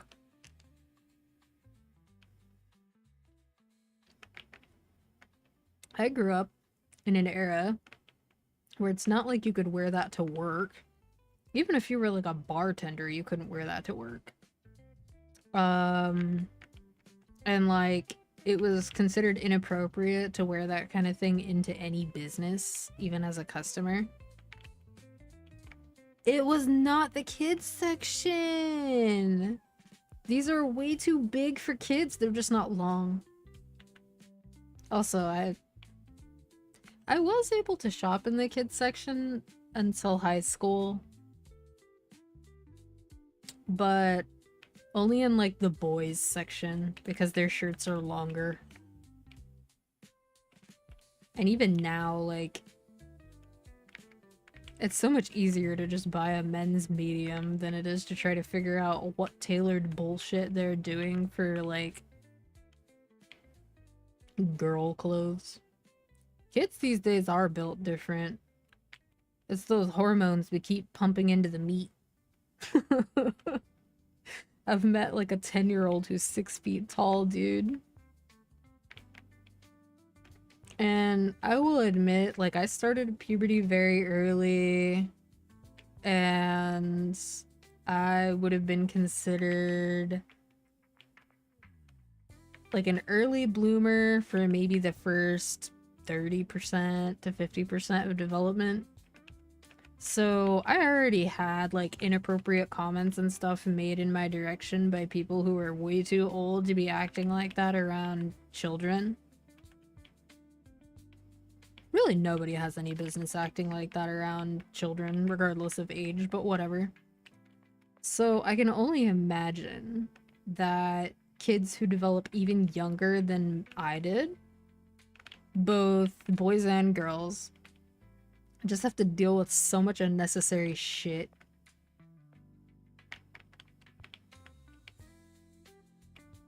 And it makes me kind of sad to think about it. Because, like, even if somebody looks 18, why are you being weird? You don't know them. Even if they were 18. 18 years old is practically still a child. As far, like, for most people who are, like, in their upper 20s or, like, early 30s, they think about dating somebody fresh out of high school and they feel tired at the thought.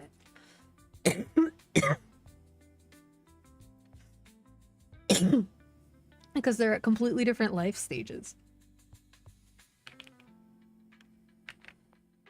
Even if they do have things in common, they perceive the world completely differently from each other.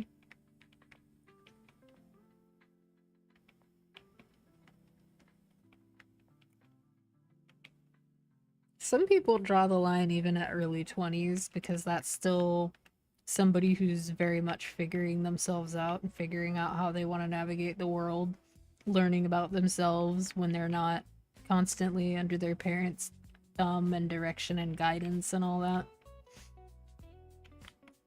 Usually by around the time that somebody is approaching 30, though, if they're going to change after that, it's probably going to take a considerable amount of effort. It's gonna have to be something that they consciously try to do. Unless something very significant happens that alters their perception of things. Like, basically a life-altering event. Which does happen.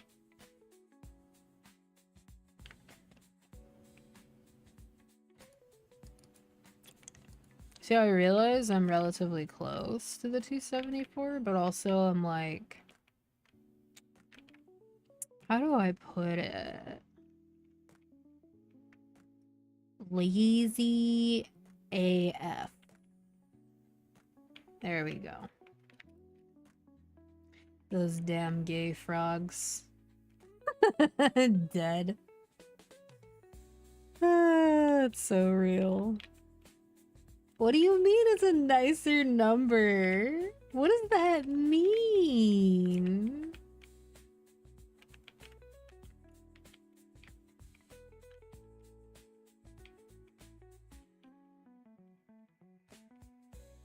I probably will do a little stress test at some point with Duet Night Abyss just to see if my computer doesn't explode.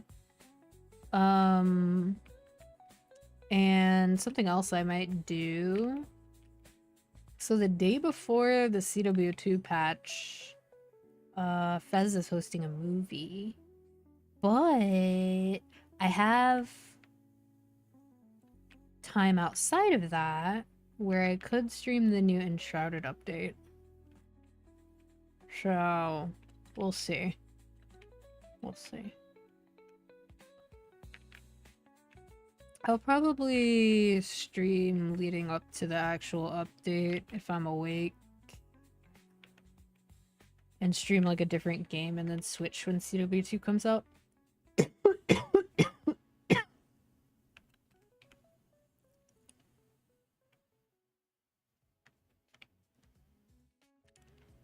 Also, I wrote up a little Google Docie with like advices um for the Challenger World experience. So hopefully that helps some people. I mentioned that I was making a little personal checklist, and some people expressed interest in me sharing it, so I dressed it up a little bit and included like a bit more context and fleshed it out more. It has been a while since I wrote like educational materials, so there's a chance that I consider making like guides for stuff again. But my main issue is like I am so not about coming up with B-roll to use, and I am so not skilled at video editing. So if I do, it's probably going to start very amateurish and very small. Oh my god, yes. There are so many baby MapleStory creators on YouTube right now. I'm actually happy for them though, because they're clearly getting pushed in the algorithm, for one. Good for them. And for two, like, this game kind of needs more content creators because it doesn't have good wikis or fan sites. It has good, like, utility websites, but how are you ever going to know they exist unless a content creator tells you 30 things about MapleStory that you should be knowing exist? Stream myself doing the HSR MSQ. Oh man. I've thought about it before. I did stream early HSR and I did mercilessly roast some characters in Eurillo 6. I'll think about it. Let me scroll back up. Yes, it is divisible by 2, but sometimes things that are not symmetrical have beauty all their own. Trash tears. Oh, touring Square Enix.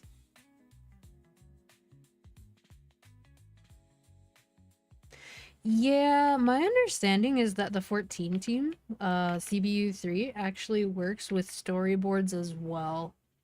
For a lot of their things, which is kind of cool. Where they will basically storyboard out and sketch out the thing in its entirety with all the gestures and expressions and stuff.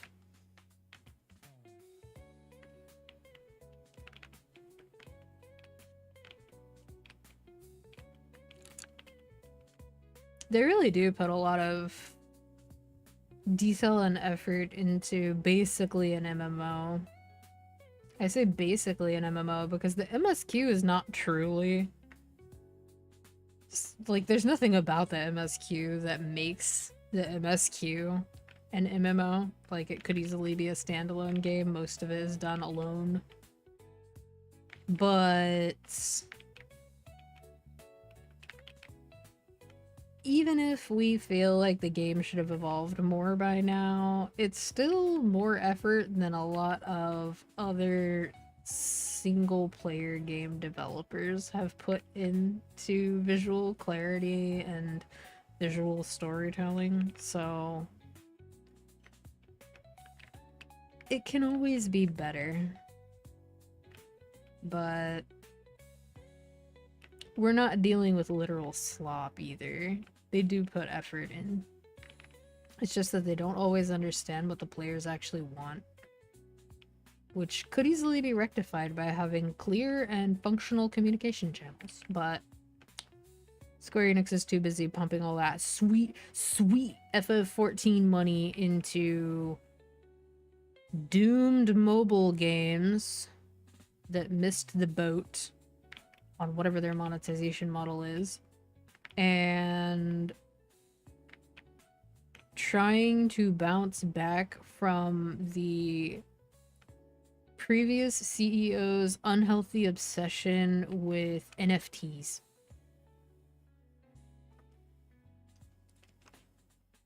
Ten things to do in Challenger World. Oh my god.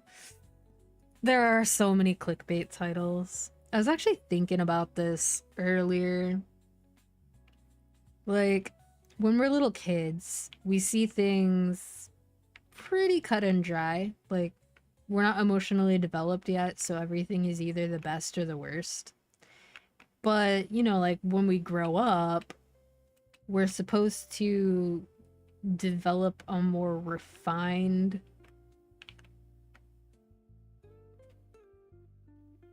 it's a funny sounding word. I'm still gonna say slop even if it doesn't mean anything anymore. But like as we age and like mature, we're supposed to have more experiences, and upon gaining more experiences, we get insight into like, oh, well, this is worse than that, and this is better than that. So there's more than just best, worst, and okay. There's a lot of interim stuff in there. Like if you think of good and bad, like if you're thinking about good, you have things that are just okay, you have things that are fine, all right, you have things that are fantastic, you have things that are very good, you have things that are interesting, useful, you have things that of course are considered better or the best, you have things that are considered enjoyable. Like this is all nuance basically. And then when you think about things that are bad, like you really think about them, there are things that are, you know, bad. There are things that are not very good, where it's like it's not bad, but you don't have nice things to say about it either.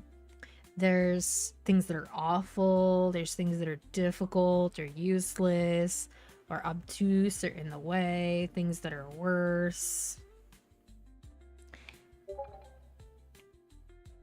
No, I do not. Also, hello.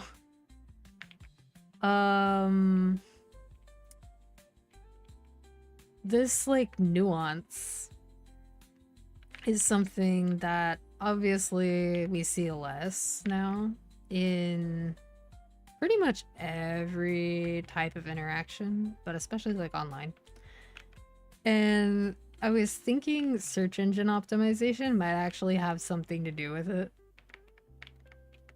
Because absolute language gets you pushed in the algorithm. So calling everything the best and the worst is something you're rewarded for. It's almost like there are people who are not being, or rather, who are being rewarded for not growing and learning. Generally speaking, yeah. Links are usually okay. Oh my god.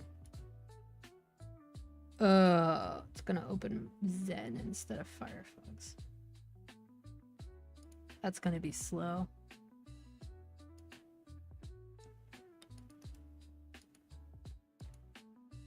As much as I like that browser, it does not deal very well with certain websites. Oh, rubbish and mediocre, those are good ones.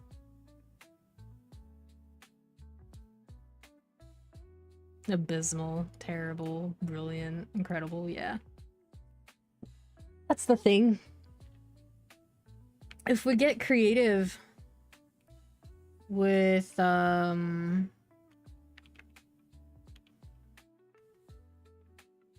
the words that we use, technically speaking, search engine optimization does favor you using a variety of words, but specifically ones that all mean the same thing, and being very extreme about it typically is what the algorithm likes. But since there are really only a few big companies that own those algorithms, you know, they have an idea of what they want to push with their algorithms and what they feel like gets the most engagement but also conditions people to continue engaging, so it makes sense. Spend in what context?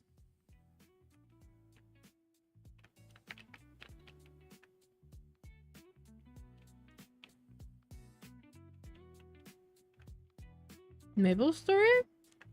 Very little.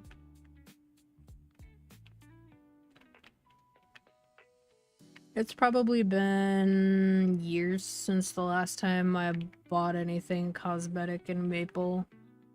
Except for I got a new royal hairstyle like maybe 2 months ago.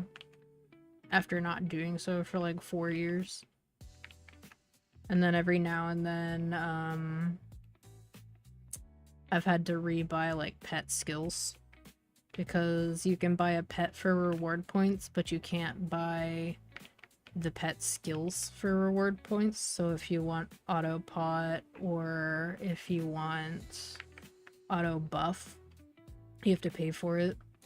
Technically, you can get a pet for free that has auto buff if you want to farm for it in Ninja Castle.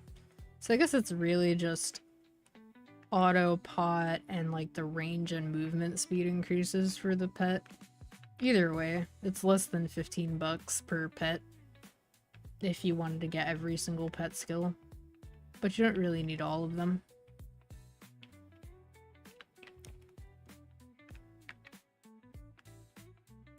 A lot of the cosmetics that I do have were free, like parts of events and stuff. Roll slop. Oh my god. I have never heard anyone say that.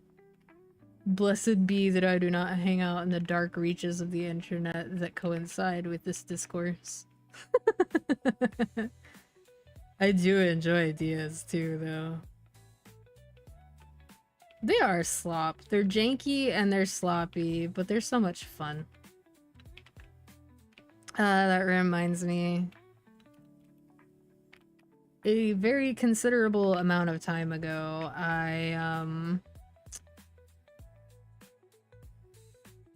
I made a very loose plan to eventually replay Dark Souls 2 with Berard, and then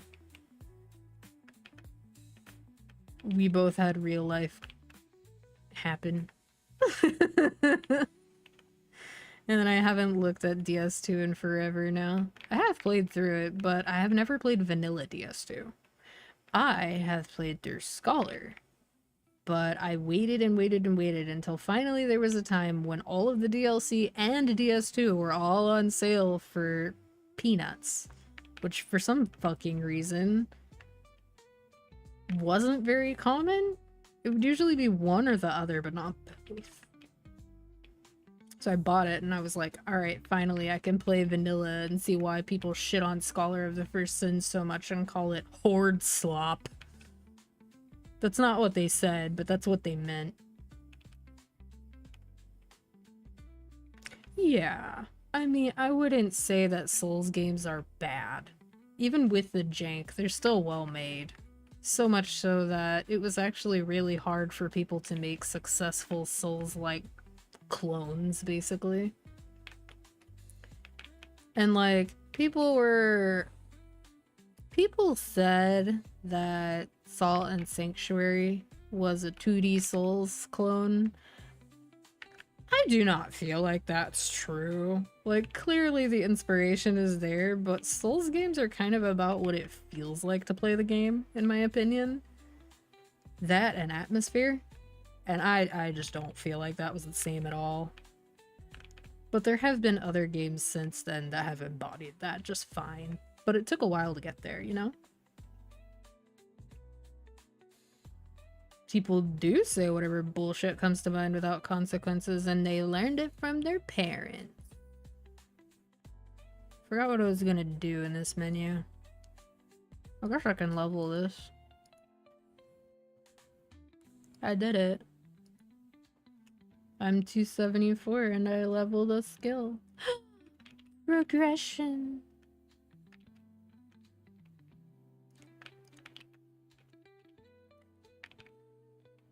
But yeah. outside of like pet utility and gambling for cosmetics and occasionally gambling for like vac pets, I guess, there's not really a whole lot for you to spend real money on in Reboot. A few more levels to 290. Nobody mentioned that the EXP curve doubles like every 5 levels.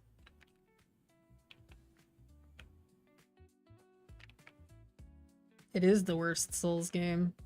I don't think it's a bad game, but I don't think it's the best Souls game at anything that it does. Damn. Is it because the enemies are HP spongy? Well, that and that it rewards you for baseless aggression because you heal better if you just beat the shit out of things. Okay, that's fair. Like, the thing about Bloodborne is, like, I think it does atmosphere super well, and I think that makes it so that people are willing to overlook the rest. If that makes sense.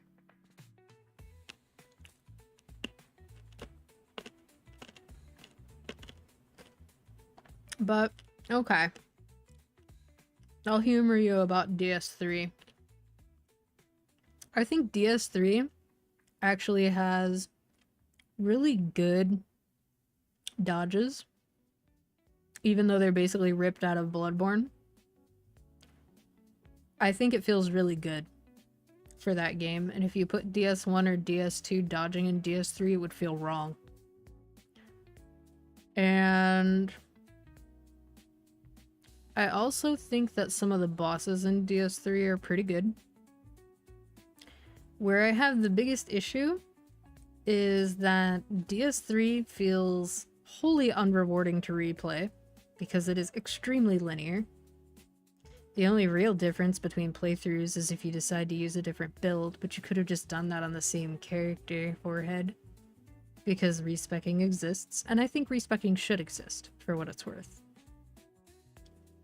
But they also have this running issue with Dark Souls games where they can't stand it when certain types of build are effective.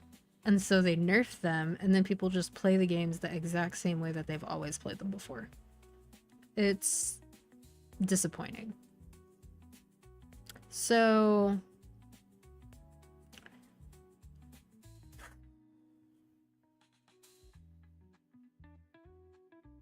I'm gonna say something super petty. One of the biggest and most significant issues that I have with Dark Souls 3 is that there's no Darkwood Grain Ring. Fuck you, let me do backflips. It's not fair. Where did it go?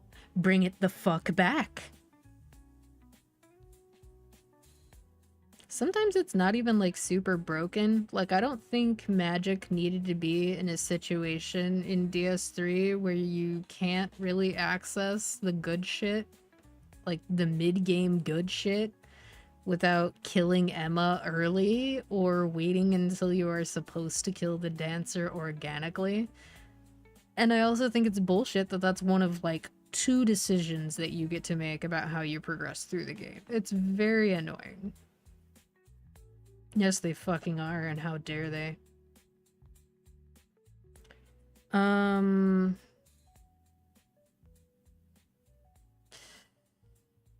thing that bugs me about DS3 is that a lot of the weapons that you find along the way are actually really unengaging and uninteresting to use.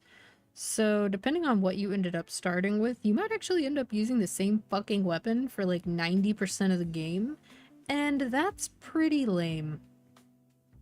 It's not that I think the starting weapons should be shit or anything, but we know what they can do. We saw what they did in Shadow of the Erd Tree. They can make creative weapons. They can make interesting and engaging weapons. They can make so many of them that it's hard to choose which one you want to fucking use. And yet here we are. The fucking longsword. Like, get out of my face with the longsword. The longsword and the S-stock. Please. There are people who have used those in every Souls game. And don't even get me started on the Zweihander. There's people who have decided they will use that until the day they die from the very beginning of their Dark Souls 1 playthrough.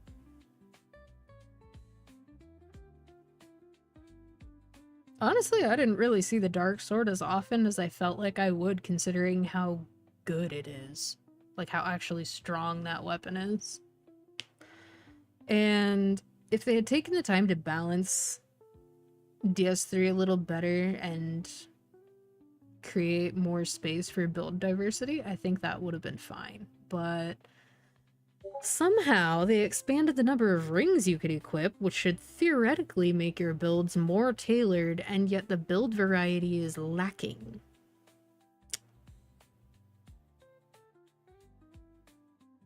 Anyway. And then the thing that I find most egregious about DS3, the multiplayer scaling.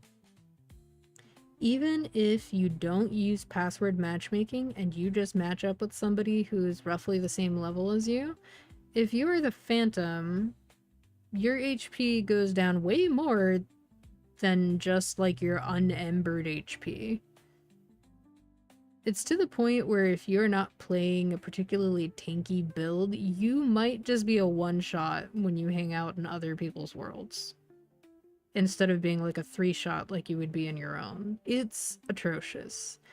And the weapon matchmaking layer slapped on top of it does not help. That didn't do anything to stop the whole, quote, gank squad situation that they said it was there to address. DS3 gank squads are hilarious. But if we circle on back, they did something else atrocious with this multiplayer system. When they decided they were going to release Dark Souls Remastered, what did they fucking do? They slapped the Dark Souls 3 multiplayer treatment on it. Guess they were too lazy to rewrite all that code to make it so that the reveal your IP exploit from Prepare to Die wouldn't be there. And, you know, the players, they made DS fix so they could implement that and sell it back to you, but the players didn't fix the exploit. Although Watchdog got close. And now we have seamless co-op for the entire series. How interesting that it's pretty much a better experience for everyone involved. Yes, even 2. It's actually back on my, like, radar as something that I want to replay because seamless co-op exists for it now. Soul memory can bite me. God bless indeed. I believe it's for Scholar of the First Sin. I don't know if it exists for vanilla Dark Souls 2. But having the option at all is still nice.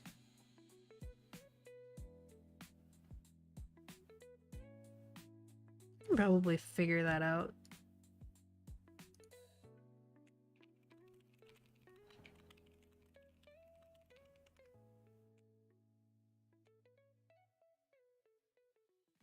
It definitely exists for Scholar of the First Sin.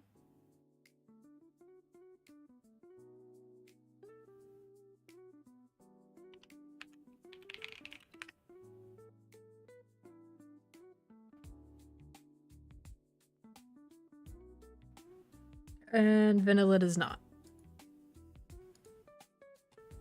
Still, it's something.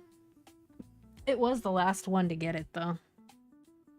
It went Elden Ring, and then he said he was never going to do that for Dark Souls, and then he did it for Dark Souls 3, and he was like, no, I'm not going to do it for Dark Souls 1, and then he did it for Dark Souls 1, and nobody had to tell him to do it for Dark Souls 2 for him to be like, I'm not going to do it for 2. He just did it. So the best way to get Luke Yui to make a seamless co-op for a game is apparently to ask him for it, and if he says he's never going to do it, he's going to do it.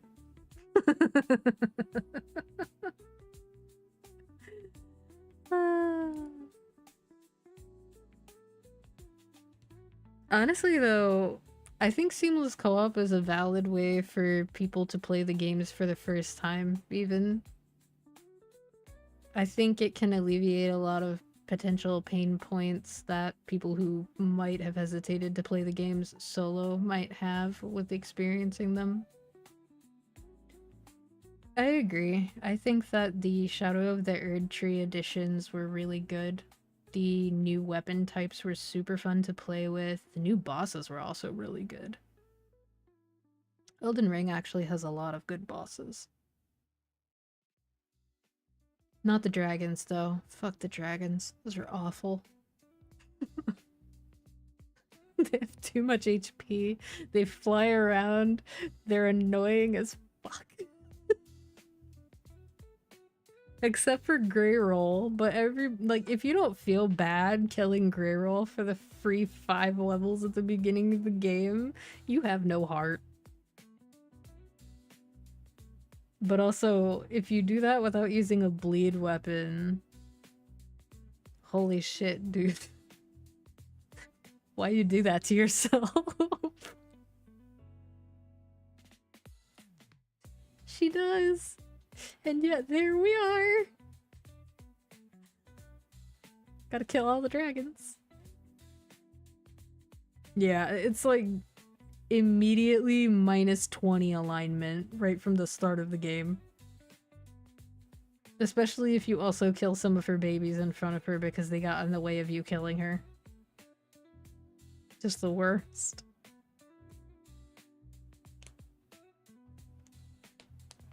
Oh yeah, technically reset happened. So I can do these again. I don't know if I want to. I like Carla in DS3. The heretic. It's really funny because she'll be like, "Oh no, don't show me this holy scroll. How dare you bring a holy scroll to a heretic?" If you bring her like the deep braille scroll, because you don't want Arena to claw her eyes out and talk about how there's bugs crawling out of her, she'll eventually just do it anyway. She's got a good outfit though. If you're gonna kill her, take her clothes. It sounds really bad out of context. It's a witch outfit. It's a tattered witch outfit. It's banger.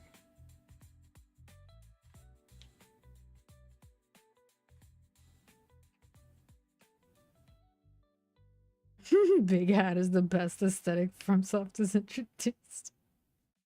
Do you mean Logan's big hat or do you mean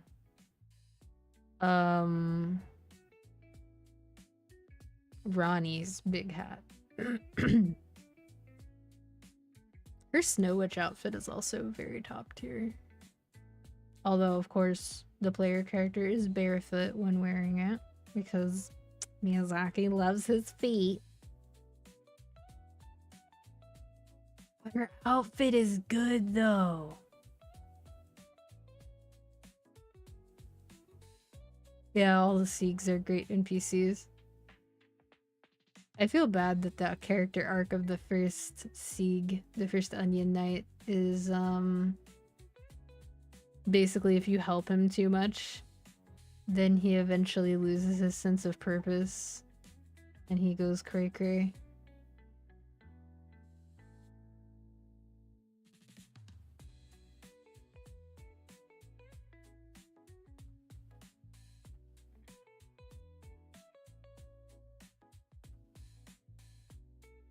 There was a recent-ish playthrough I did of Dark Souls 3. This was the only, like, actual problem that I had in Seamless Co-op, and I don't know if it was Seamless Co-op related or not, where I went to the elevator where, our favorite onion boy, was standing and thinking and not understanding that there were actually two elevators, and anytime one went away, another one appeared. Because there's both an up and a down from that location. And I talked to him, and then I left, and then I came back and he wasn't there anymore, and I was like, why isn't he here anymore? So then I went up, and I went to fight that like fire demon that's rampaging around in the undead settlement. And normally he's supposed to show up there and like fight with you, and then he gives you the toast emote and a Ziegbrow, and like you become homies, right? He didn't show up. And then I went back to the elevator and his armor was there. Somehow he fucking died.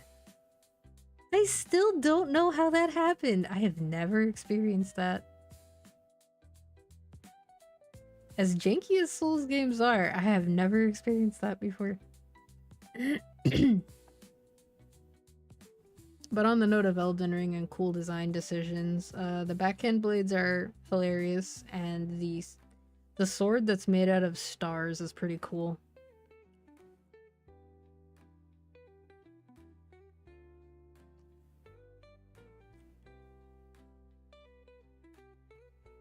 Also, Mesmer was a cool boss fight, and the Frenzied Flame dude is fucking horrifying. The way he pulls that weapon out of his body is absolutely unhinged, and might be the closest moment to horror that I have ever experienced in a Souls game. Like, holy crap. That was upsetting. It was cool, but upsetting. That's true. Siegland is a badass.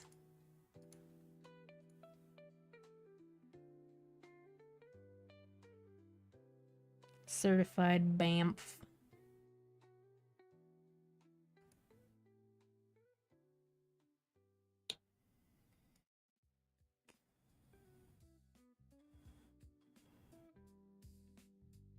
If I did do the dailies, and I did do High Mountain, which I probably will not do right now, I would probably have enough fragments to raise Aura Scythe by another 2 levels, which would put it at 7. And then I guess I would have 3 more to do. And then raise this to 3 as well. And then I think I would have everything up to where I'm supposed to get Hexastat 2 on this character. It's so funny that my Ilium has Hexastat 2 and this BAM doesn't. Even though it got 6 jobs so much longer ago.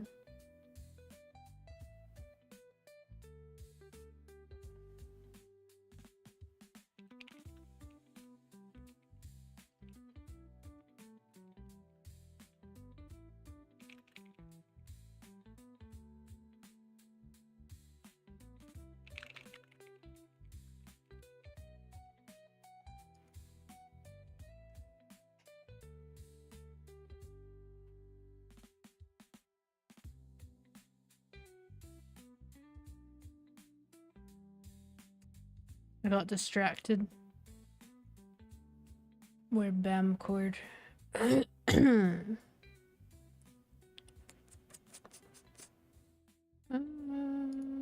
we go.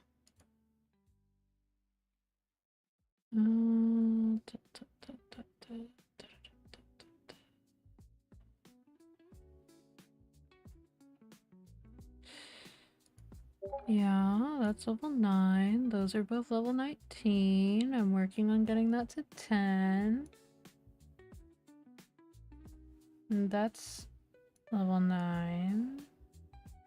And it's level 4. Yeah, so I just get this to 10 and this to 3. And then I can basically guilt-free increase Soul Janus and get Hexastat 2. which I'm probably gonna do passively while I'm doing Challenger World 2 stuff, so that it feels like I'm progressing something. Because raising Soul Janus and saving up for Hexastat is kind of long, and it doesn't really feel like you're making progress while you're doing so, even though both of them are tremendously helpful in gameplay. It looks like what I do after Hexa 2 is pretty cheap for a while, so yeah, it's not too bad. Yeah. Oh, they updated the microsite for the patch.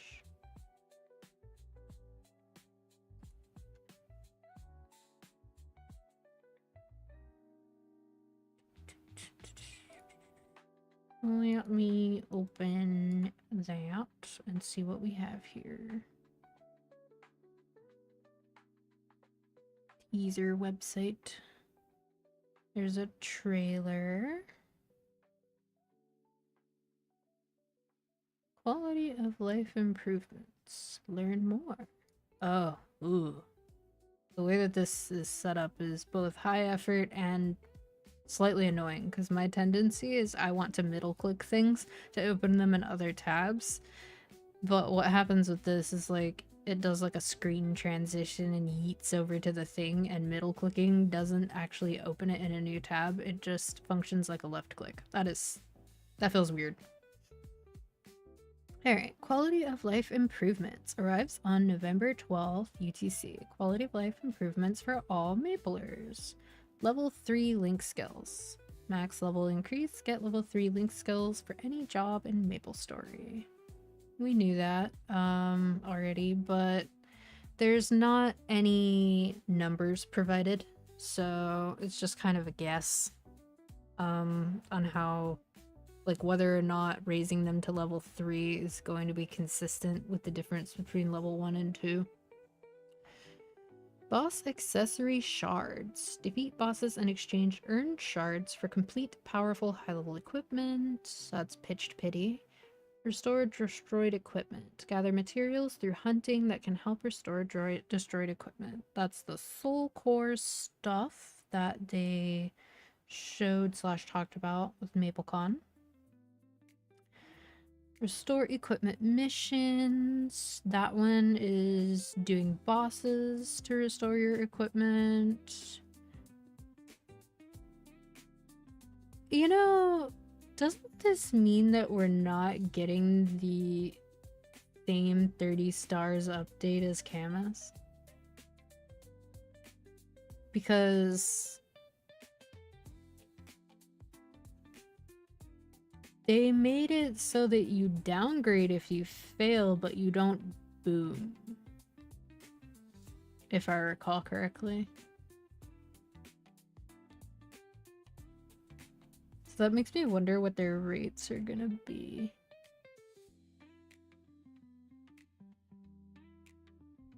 Or, well, I think you can boom, it's just at a much higher star.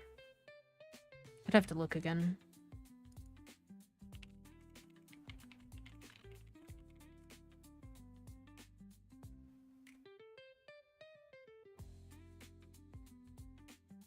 It's the other way. Oh, right.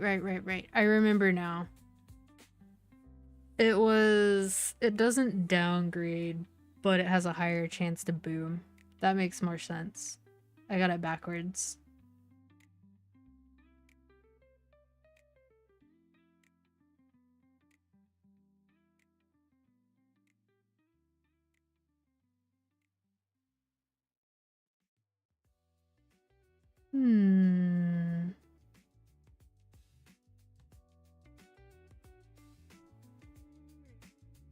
Man, I am not jealous of the TMS rates. I hope we get the KMS ones. TMS is very monetized, so their rates are not completely out of left field for them because there's so many different ways that they can protect their equipment, but yeah, okay. So this makes it even better quality of life if we can't downgrade eventually when they add that. And we have more ways to restore boomed crap. So, I feel like I knew that before, but I just forgot. Reduced Star Force penalties, they already showed that. Equipment rentals, they showed that. Familiar revamp. Familiar presets, revamped UI, expanded inventory and bag slots, and improvements to familiar potentials. So, they hadn't put in the infographic that was floating around, they hadn't mentioned that they expanded the inventory. I think that means that you can have more than 100 familiars in your familiar UI now. In addition to being able to stack 9,999 of them in an inventory slot. That's actually super duper good if true, and it would be very silly for them not to increase it, but this is Nexon we're talking about. Convenience improvements. Flag your favorite events, quickly reprice and relist unsold auctions, and better organize your items. That's from KMS. Many more changes are coming, including improved cache item opening, bulk open reward boxes, and improved invincibility status indicator. Oh yeah, they're adding a visual indicator when you're iframed to more accurately visually convey when you are invincible. That's also from KMS.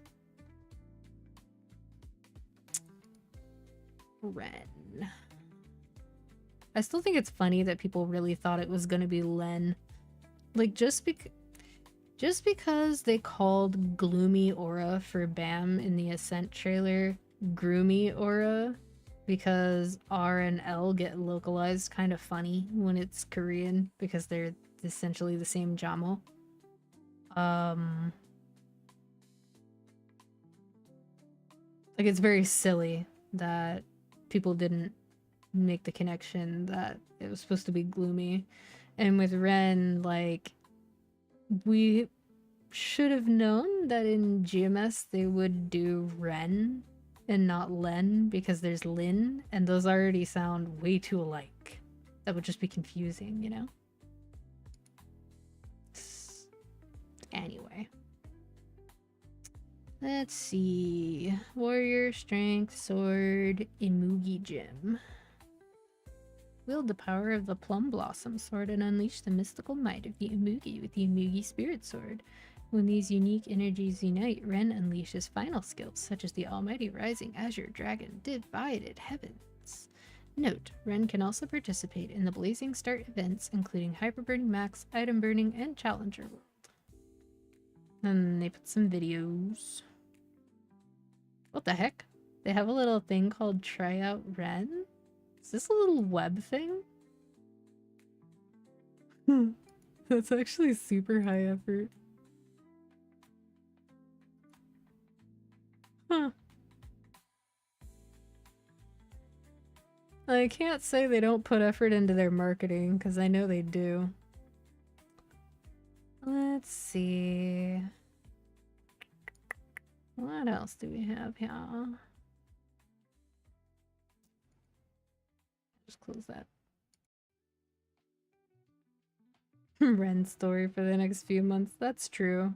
I think there will be some people who have a little bit of regretty when they're feeling stressed out because they're gonna struggle with their CW goals. Mainly because if we don't get the buffed version of Ren, she'll be a little bit on the lower side in terms of damage, and lower damage means higher investment, especially if you are playing a class that has a relatively low skill ceiling, so you can't just go like get good to go from being unable to clear to being able to mid clear. Granted, you can always get better at the boss, but there's not that much room for you to get better at your class with Ren, which is partly why I'm going to use her as a boss mule. But depending on what their goals are for Challenger World, especially if they're trying to go for the highest medal. I think there's going to be some people who don't accomplish what they're looking to accomplish. That said, though, she does have lifesteal and she's very easy to play. So she has a lot going for her in that regard. And I think if somebody goes into it with realistic expectations, they're going to be fine. They're probably going to enjoy her a lot. Especially because she's so pretty. She's very simple, though. And there are people who don't enjoy super simple gameplay. Blazing Start events. What a strange name they have chosen for this. Get a Blazing Start. Maple's collection of events to power level both new and existing characters returns with a special edition. Challenger World is back with powerful leveling boosts, new challenges, and unique rewards. All of that is the same as what we already knew. Hyper Burning Max, that's what we knew already. Item Burning and Burning Beyond.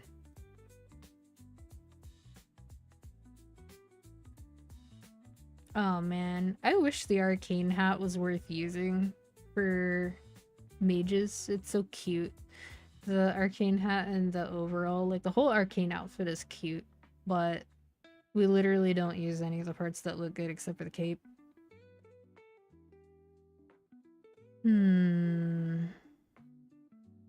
That's interesting that they chose to put a character wearing full arcanes, which no one ever would, next to the Burning Beyond. I'm sure it doesn't mean anything, but it's funny. Twilight Eve. Those rewards are the same. Those rewards are the same. The event buff is as expected. Sands of Time is also as expected. Which is like more buffs that stack with everything else. And version 0.265. Ascent skill, that's a month later. First adversary, that's after that. And Mystic Frontier. It's interesting that they didn't put anything for Ride or Die 3, even though they did announce it.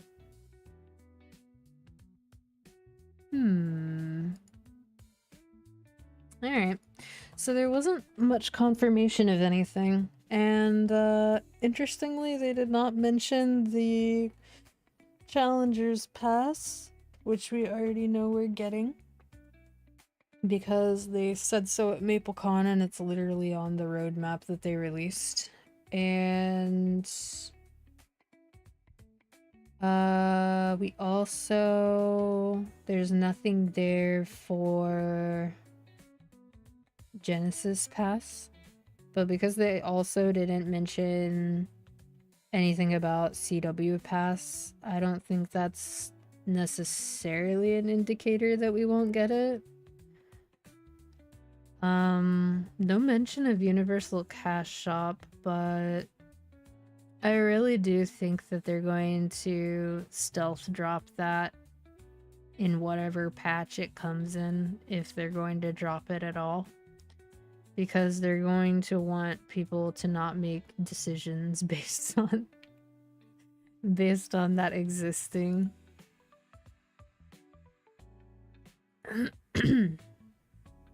And the thing is, like, even if Global did get Universal Cash Shop, people talk about how, oh, well, Reboot is more popular than Reg, so if there were Universal Cash Shop for the cosmetics to be transferable between all your characters, they won't make enough money. And it's like,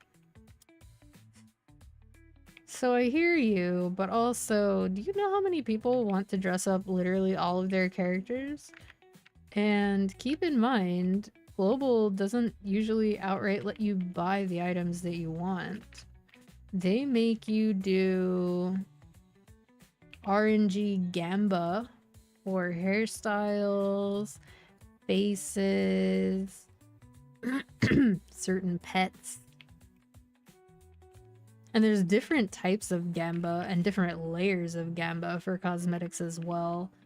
And then on top of that, our base cosmetics, like the simple stuff that's always there, isn't even permanent. In Camus, it's permanent.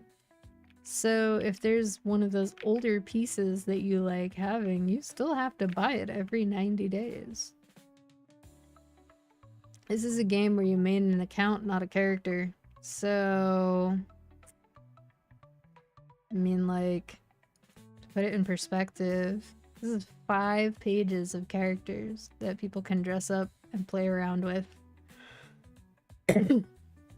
Even if you only focused on boss mules, you can effectively have 12 to 14 boss ready characters before you start running into the issue of not being able to sell crystals anymore.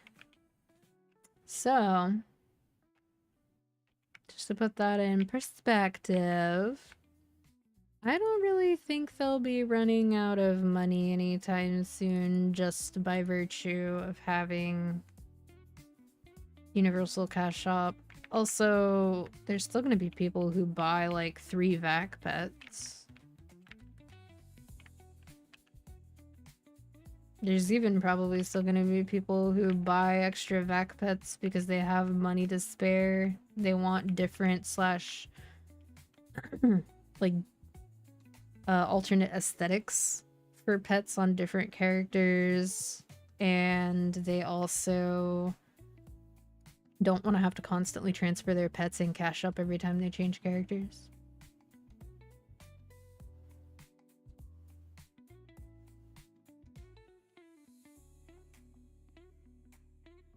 Alt gameplay? What do you mean? Oh, I know what you're talking about. The, main an account, not a character thing that I was talking about. So, I actually think it's possible to do it in a really satisfying way. But most of the time, instead of making it feel rewarding for building up your account, it just feels like you have to put so many resources and so much effort into characters that you don't necessarily enjoy playing.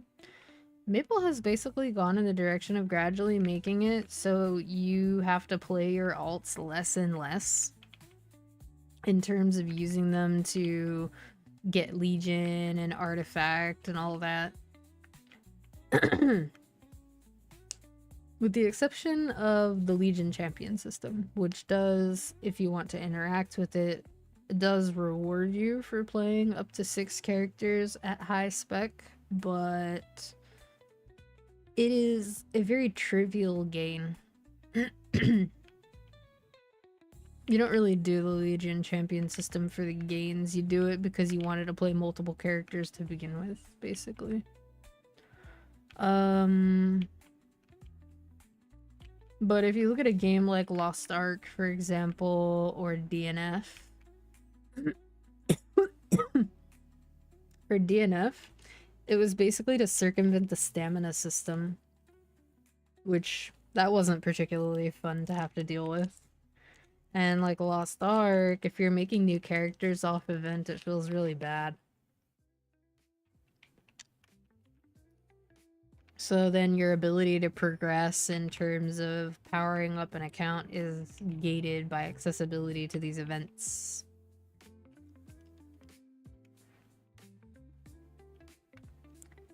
I think it's just a way to extend playtime. Like, they've gradually decreased the level curve and stuff in most of the games.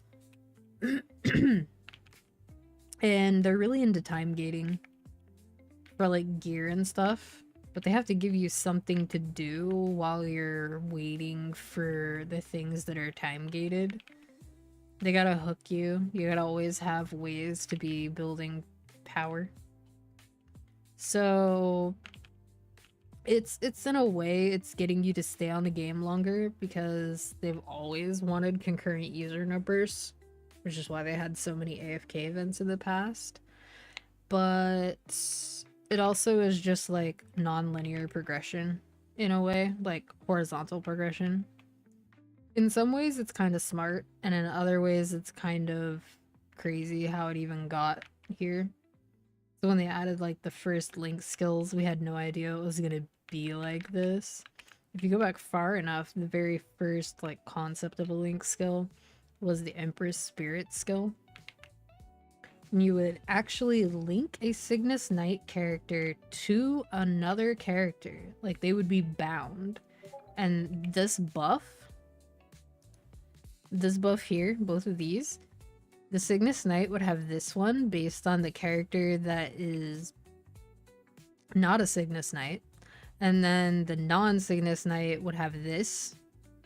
And it was capped, of course, because Cygnus Knights could only level up to 120, and it was supposed to be like an introductory or like beginner approach to the game. But then why did it require you to have a pre-existing character? Like, they eventually took those restrictions away. But for a while, you could still, on Explorer characters, do a quest to get a corresponding Cygnus Knight skill on your class. So my bishop in KMS has flame gear. I do not ever recommend doing that quest. It took forever. I think it was. Ultimate Adventure was kind of fun. Although in KMS it was called Explorer. But only in media. In game it was called Adventure. And then for whatever reason GMS took Explorer and they were like, we're gonna call it all Explorer. I think Explorer kind of makes more sense, but Adventure had a nice ring to it. So sometimes I kind of miss it. Also, UE just sounds like Unreal Engine. UA sounds a lot better. But yeah, this game's had kind of a wild history. The amount of renaissances that Maple has had, and the number of times it's basically completely reinvented the concept of progression for itself is kind of wild to think about. And for the most part, each iteration of it has been pretty successful. There have been like population dips and stuff, but it's not usually because of like a progression system. It's, if anything, it's more like people get tired of not making progress. And you could probably extrapolate that to the meta of doing your upgrades on event and say that it's because people get bored farming and then getting no gains for like a year until an event happens, and then they spend all that money and they still didn't get any gains. Like, I can see why somebody would feel like that's just not worth their time. That's why them addressing the pitched waiting room situation and the traces situation and stuff is so promising, but they can't really stop there. There's still more that needs to be addressed gradually. And I'm glad that they're not trying to do it all at once, because if they did try to do it all at once, they would for sure break a bunch of shit. So I'm okay with it being gradual, personally, if it results in a better quality outcome. And then in Q1 of next year, we should have a test server again. Although knowing Nexon, it might not happen until like anniversary, which is May.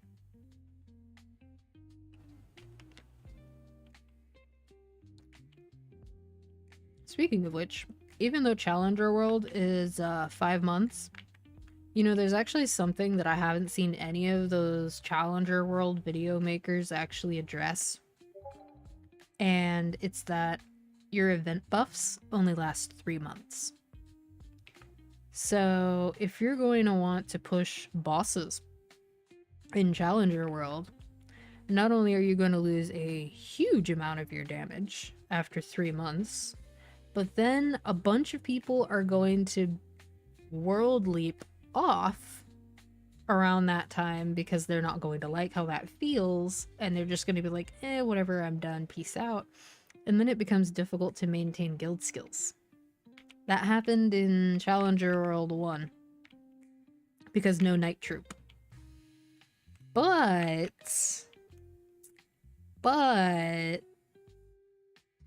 even the people who stuck around afterwards couldn't really have done a whole lot aside from continue to do the dailies for a while longer because you lost so much power that you just weren't going to be progressing anymore.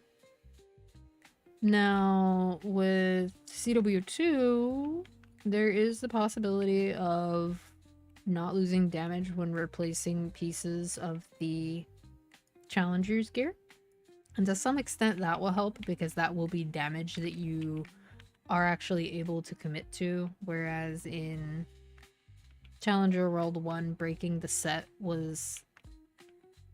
If you just got an armor box, for example, you couldn't really break the set unless you got a second armor box or unless you got a weapon. So, obviously this gives us more options, but... I don't know. Granted, if you're aware of the events, you can stagger your event title use to try to curb the amount of damage you'll lose, but it's pretty safe to say that after month 3, you're mostly going to be trying to get back damage that you lost, not really making big gains.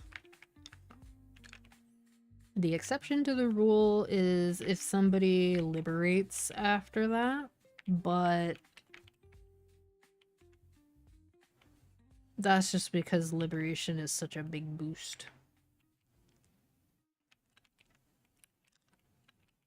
And as good as liberation is, obviously you'd still be in a better position if you had the event buffs and lib.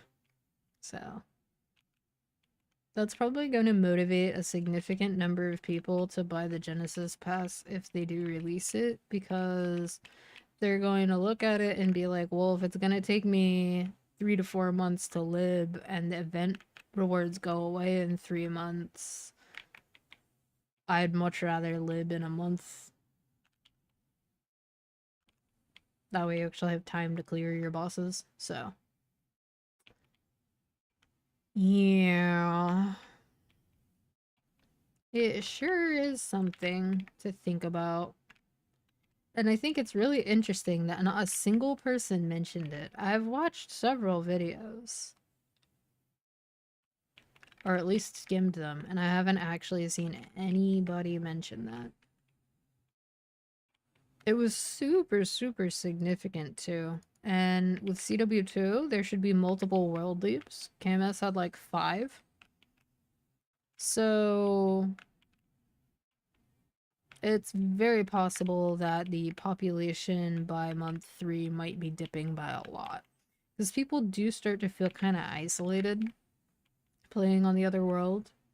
Especially if people that they interacted with and bossed with and stuff have already left. So that then makes it even harder to find people to do things and maintain the guild skills and other stuff. So it's like... Yes, it's a good thing that they extended CW this time to match KMS instead of having it be truncated. I think that it being a full 5 months is very valuable to the people who can actually be arsed to do double dailies. And for people who understand that they should do their bosses within those first 3 months and then coast on like doing the daily kills for the rest after that and levels. Like, if you're just going to hang out there and level in the empty, high burning maps, because you've already done your bosses, that's totally fine. You're going to probably have a great time being relatively uncontested for anything you want to do. But contextually speaking, if you were to try to do it the other way around and focus on grinding more first to maybe like improve your gear so that you have a better chance versus some of the harder bosses. If you don't keep an eye on the time, you may not get what you want. It's not like a big problem, but it is something to be aware of. Because it definitely caught a lot of people by surprise in CW1, especially people who put off doing hard Vihila. Because losing like 5 million combat power and losing like the extra IED and stuff from the event going away. Some people went from, oh yeah, this run will probably take me 20 minutes. I just need to lock in and do it when I feel like I can. It took them from that to it being either a min clear or being potentially out of their reach if they lost enough IED. So it's like,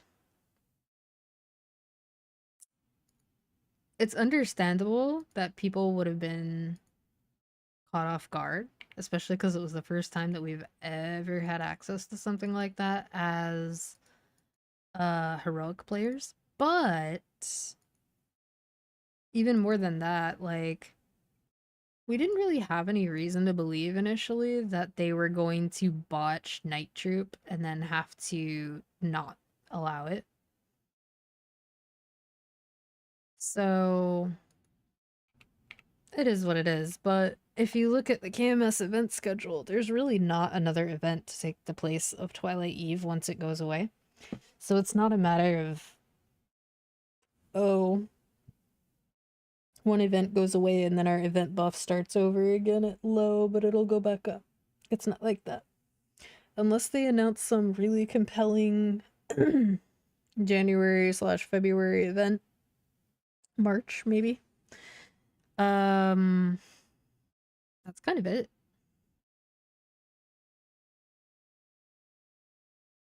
So apart from the fact that you can still do the dailies for longer, it might as well just be 3 months long. Forgot what I was gonna do. Let me do this. 79. I forgot I had all those, so go ahead and do that. Oh, I'm missing one. That's crap. That's crap. Utter poopy.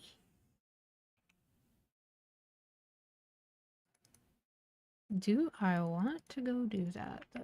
Do I want to get one more symbol? Or fragment, rather. Kinda, but I don't ever like looking at this and seeing that I have 0 fragments. That just makes me upset. Not like upset, but it makes me just go, oh. It's deflating. Feels bad, man.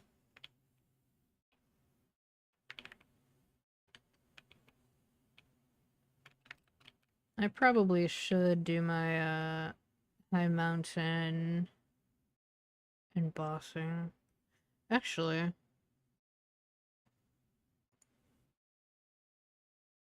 yeah, it is Wednesday night.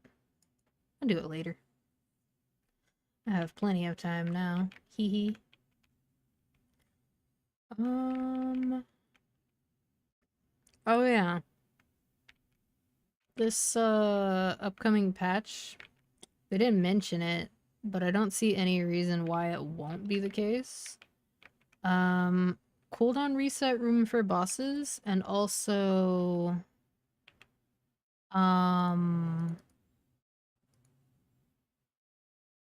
I forgot what I was gonna say, and it was the main point too. Stupid ADHD brain.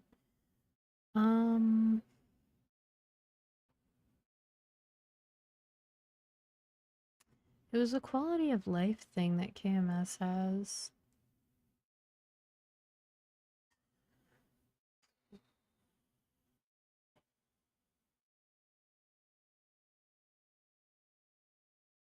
It might just be gone.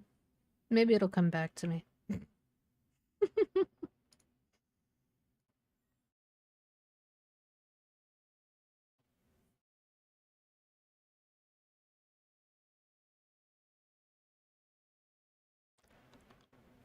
I wonder if I can remind myself.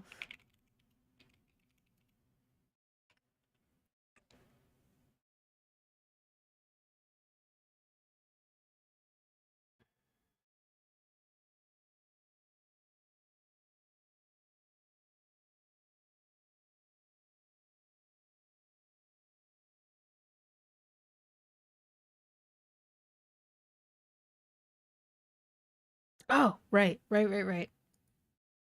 The unification of weekly content resets. Events will still reset on Tuesdays, but everything else would reset with bosses on Wednesdays. I see no reason we wouldn't get that update. Um, but they didn't mention it. Oh.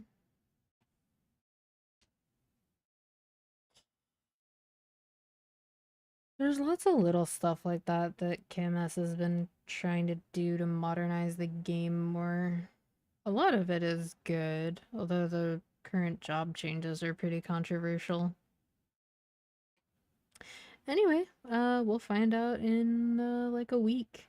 And in the meantime, I will probably stream at least one more time between now and then, but I'm not sure what I will stream. I'll just have to wait and see. I got options. Anyway, thanks for hanging out and keeping me company. It has started to rain outside, which is honestly very welcome. Um, it has rained so little this year, but it's rained like 3 times or so in the last couple of weeks, which, as somebody who grew up on the beach, I prefer rain. I am not a sunshine person, so rain is good for my mental well-being. Anyway, yeah, so I'll see y'all when I see ya. And at the latest, probably on patch day. I know. There's never enough rain. Anyways, bye!